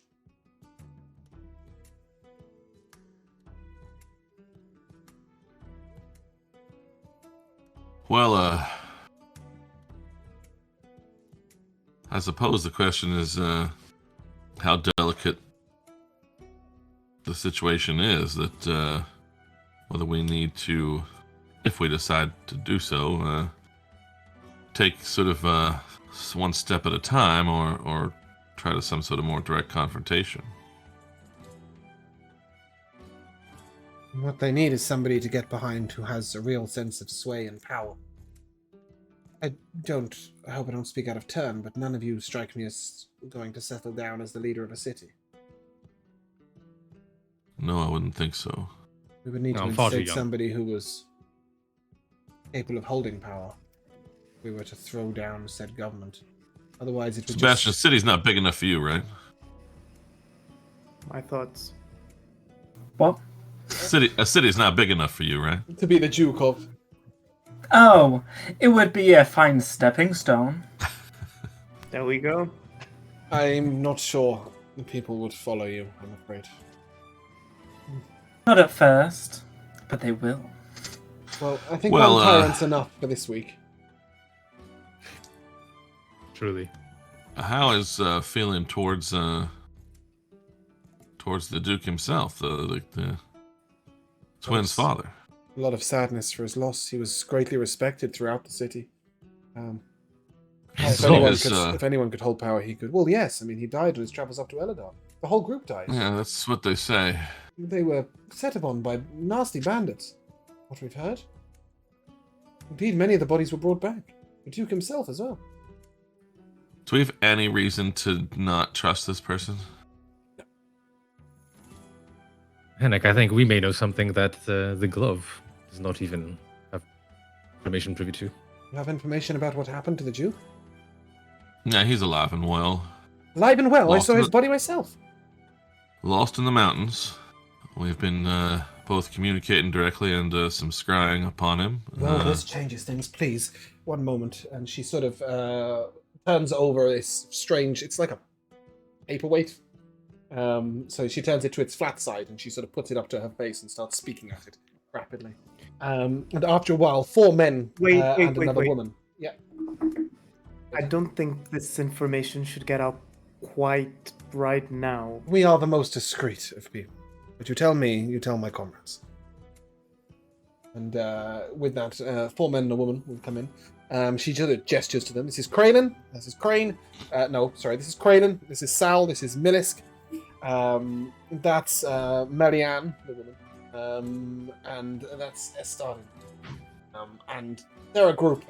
You've got a changeling, of halflings, another elf, and a human. But basically there's 6 of them, and they are the leaders of the Velvet Block here. She gestures towards Melian, the other female. She's a halfling.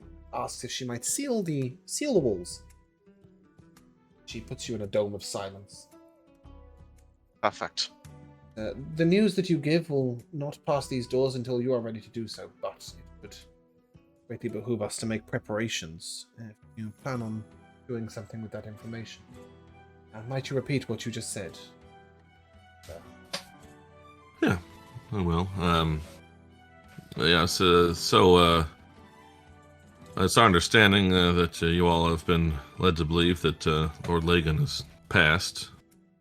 We weren't sure what had happened to him, although we didn't know that had been exactly announced. But we are aware that he is in fact alive. He's currently lost in the mountains, Unbelievable. awaiting some rescue. It's a group of our new companion Rosa here.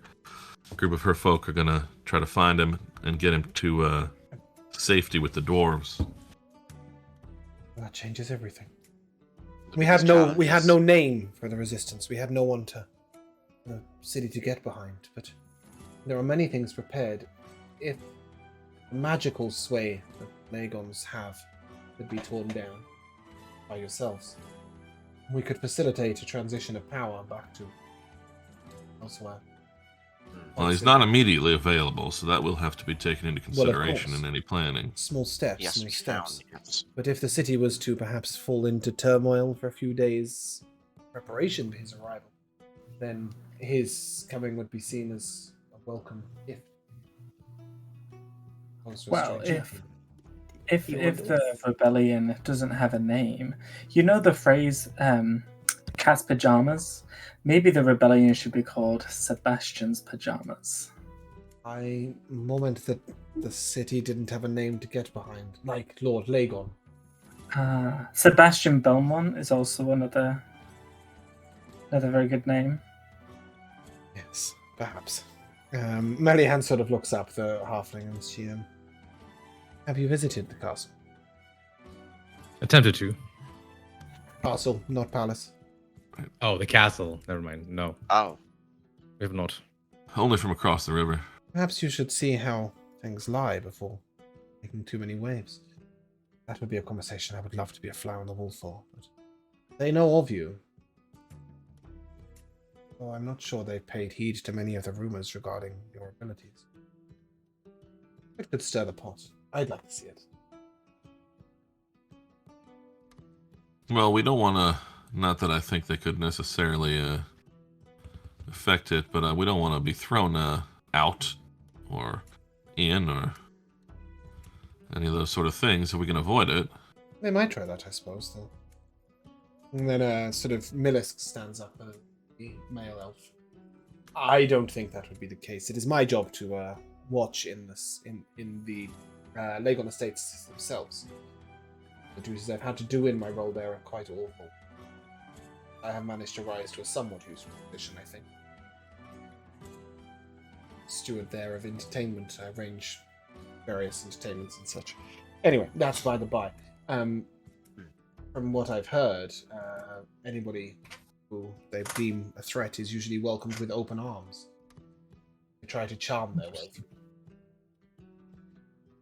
I guess the question would be, what would be the ostensible purpose of our visit? If we're not there to deliberately contradict them or call them out, why are we visiting? Do we Assess them? just, You see well, I more mean, than- in our own minds, sure, but You see more than the average people, do you not? They have magics involved that we don't understand. Perhaps seeing them face to face, you might gain some understanding of. sure. Okay, well, it makes sense then. We would want to go visit. Perhaps we visit under the guise of tribute. Pay respects. Right, that sort of thing. I would sort of, we say, obviously, just pretend, I don't know, we're there to, condolences perhaps even on the loss of their father. Ah, yes, we knew Perhaps- him well. That would have beautiful irony. We do have a suitable gift, should you wish to give it as tribute. What is it? It's a goblet. It knows many old bardic tales. It sings. It's the sort of thing they would like. A gift to a rich person. Then we shall take it. Okay. And she will hand you a singing stein. Oh, no, not that one. That one. There you go. One singing cup. It knows ballads, sea shanties, and drinking songs. But older tales as well. Also good for detecting poison, Mm. as it sings out of tune when poison is present. This is the sort of gift they would appreciate. Tell them it comes from some far-off land. It was perused from their treasuries. They won't know Excellent. it's present. Probably Excellent. from the Beauty and the Beast. Sorry? I said it's probably from Beauty and the Beast. Oh, perhaps. I don't know. Regardless, I do think that you might want to make your assessments yourself, as I said. There's a lot of magic present that we don't understand. I think that Yeah. sounds like The drama of it all appeals to me. as long as we have your protection. I would have hoped it was the other way round. Yeah, To know Torin, what I we was can gonna do say. to protect you. Though we can keep word quiet, dictate the flow of rumor and where the passions grow or fall within the city. Do you have any steak? Just for steak. How would you Yeah, like it? I How did. would you like it done? Would a cat rare? I guess probably. so. Yes, I would like it rare, please. Excellent. You sort of cracks her fingers, and after a short while, chef comes out bearing sort of silver platter covered plate with a steak on it. Did they actually just make a mistake because he asked? Don't you know who I am? Rihanna sort of turns. She's the one with the woad and the braided hair. The pretty That's one. my favorite. She's beautiful. You're an elf Stark who beautiful. eats meat. Oh yes. My appetites are quite voracious. Oh. Rosania blushes a little bit. I do have a serious question to ask. I thought the last one was We've- quite serious, but go on. We've noticed that there's an issue with the incarcerations in the city. Ah yes, those that we haven't managed to facilitate their escape. Yes, quite a problem. Can be in prison for You almost said- anything these days on demand. They fabricate. They have to fight in the arena and often die. Well, you mentioned that we need to cause some sort of ruckus, right? We need to cause some turmoil in the cities. We need Well, to I get had- things moving. The arena is one of the places we had considered making that happen. The crowds get quite riled up there, amongst other thoughts. But the first thing is to remove whatever magical influence is present in the city. There's been minor uprisings in the street, and then suddenly they all stop and go about their business. Other strange occurrences like that. Strong Right. magical sway is in motion. Okay, I think I have a plan, guys. What's the tallest building in the city? The twin spires of the temple. They could be conduits to unleashing the magic. They're actually the fandom, but anyway, yeah. Those Sure. right But there, yeah. That. The Nagon Estates tower is quite tall, as is the major. Yes. Well, that's the best thought.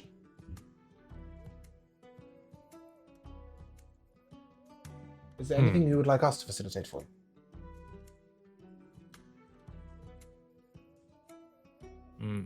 Do we want to try to visit the king and queen tomorrow morning, like we said we would, or do we want to do like a midnight secret mission after post visiting the twins? The latter, for me. I think the sneaky mission probably be the wisest by what we've learned. If you rely on a morning appointment, you'll find when you turn up that the king and queen are indisposed or some other. Of course. Well, oh, please. I think if we go to the twins, we might not come out for a while. So it might be best to try and speak to the king and queen first.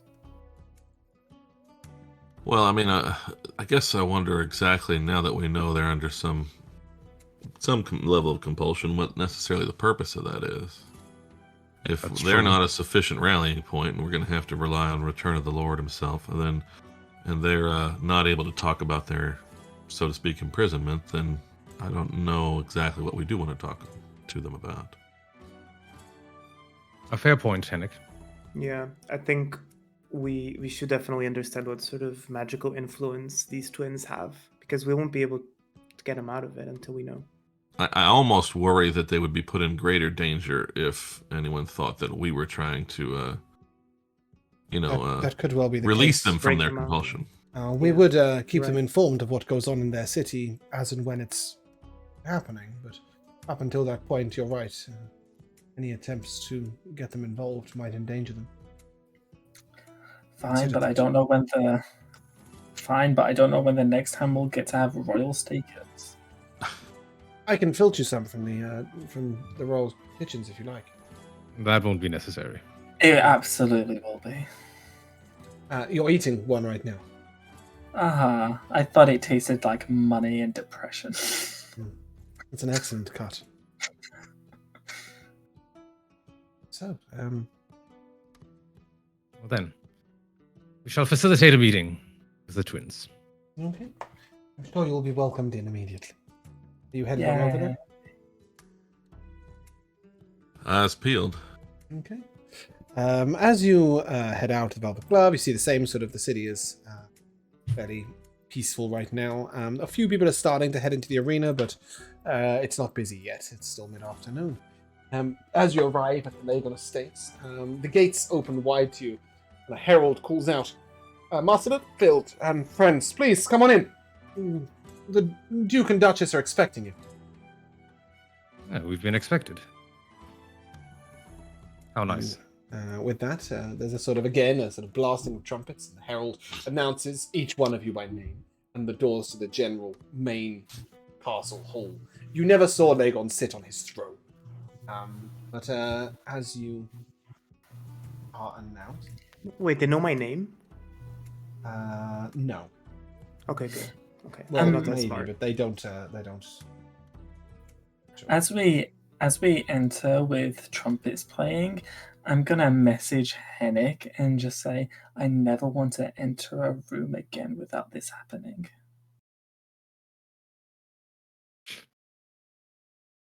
Well, I prepare to be disappointed. Yeah, but as you enter on in, there's a sort of moment of quiet, and you notice that there aren't many guards in here. As you walk onto the very softly velveted carpets, you see the two, the Duke and the Duchess, sitting upon their thrones together. They hold hands, and they look over at you. Matthias Lagon and Evandria Lagon. They are dressed in the finest of finery, in deep black and swathing white furs and cloaks down. To the right hand of Matthias Lagon is what appears to be Court Mage Felon, though over his face he wears a silver mask with one side painted around the eye a red star. On the other side, the woman rests her hand upon the head of a man who kneels down by her throne. He wears a jester's costume, has a small gap in his teeth. I believe you've seen him before. He is known to you simply as the Whistle. Ooh, yeah, I knew that's who the pet getting was. good. And, Whistler. As the two of them sit there, they say, welcome on in, friends. Please, come in. Be welcome. And Evandria says, we've been waiting so long for this meeting. Come, let us discuss our dearly departed father. And as you head on in, that is where we will end. I thought you'd hit this about girl. 4:30. We will come to the timeless tradition. That's going to be a juxtaposition of music, isn't it? Of MVPs. Boom. And we will... Oh. Always wanted to do a Top Gear. And on that bombshell. Wow. That's a good question. What is my MVP? I think I did enjoy the ending sequence of the Way of the Path. It was interesting hearing everyone's sort of outlook, sort of feelings towards what's going on. But I also did quite enjoy just coming back to Lorvalen. It's been so long. The fact that things are here and they're different but the same but different. You know, It's nice. It's a nice callback to many moons ago. Yeah, definitely. No, I'm glad to be back here as well. It's sort of, it's nice to come full circle and get involved in the sort of standardy stuff that the party were once so invested in. You know, obviously the world is falling apart, but more things still matter too. And I like that. Josh. Yeah, so it's definitely fun to be back. The ending's definitely cool. I'm hoping the jester betrays them because Sebastian was nice to him. I'm hoping he remembers that. There's always hope. Yeah, even though he's crazy. Yeah, very, very cool ending. Like Rico said, it was very interesting seeing, the beginning, everyone's memories, especially because me and James guessed what everyone was going to choose, and we guessed right with everyone. Hey. I'm obviously apart from Rosanna because I didn't know what, Yes. Bruno had to make it. Nice. But yeah, we managed to gauge the right moment for each. I did wonder, just to go back to Rico slightly, if I had have done Josh and you in the other way round, would you have chosen Natasha's death? I think so. Like at the end of the day, I think that what I justified in my head was that someone was definitely going to choose the Natasha thing, right? But that goes without saying. And that just the fact that we were in the dungeon, or we were in the way of the path, and like that's where it went down was the way of the path. So you were going with the Lich either way, even if you were first. Yeah, because it just felt like that's what Torn would go to at that time, even though he had Natasha's death in his head. Obviously, that's I wondered if I did it in a different order, if anyone else would have Natasha'd it. Right? But I knew that that's what Josh wanted to go with, so I just thought if I start with Josh, I think that I know what everybody else will pick. Worked out swimmingly, I think. Yeah. But my actual main MVP has to be Toothy. So fucking funny. You're like, she's got a bald patch, she's got 3 teeth, and then the guy's like, "Come on, move it, Toothy." And then when the guards leave and she comes back, and then Rico's like, "Thanks, Toothy." Like, she has a name. You could just ask her for her name. Yeah. Honestly, Agatha is her name, by the way. Agatha is one of my favorite characters. I wrote her so long ago, and I was like, at some point she's going to be used in this campaign. I'm reserving her for this campaign. I know she'll come out at some point with opinions against the rulers, because she's this outspoken old woman, you know. So she sounds like an Agatha. Yeah, she's an Agatha. Jamal.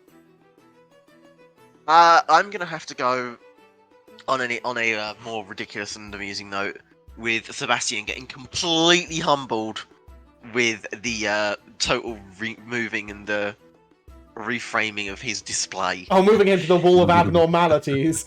Yeah, just basically calling him a bit of a fucking freak and the most unflattering thing going. That is not how Sebastian took it. No, of course not. At all. Yeah. But it was implied that, yes, attempts to defile Von name had been made. Joe. Yes. So mine is in the very last moments, not necessarily because to be honest, I did. I'm not trying to be like, "Ooh, look how smart I am," but I totally, when you said pet, I thought Whistler immediately. But the whole question, like, this is totally Hennick and me both going, I just think that Felon is the bigger problem here or something. And then seeing that the two are really supposedly in charge, and then the fact of me wondering and worrying about all that, and Felon being masked. The fact that Felon it's a very small detail, but Felon masked in this room right now is a huge suspense to me. Yeah, like it. I like it. Is it even Felon?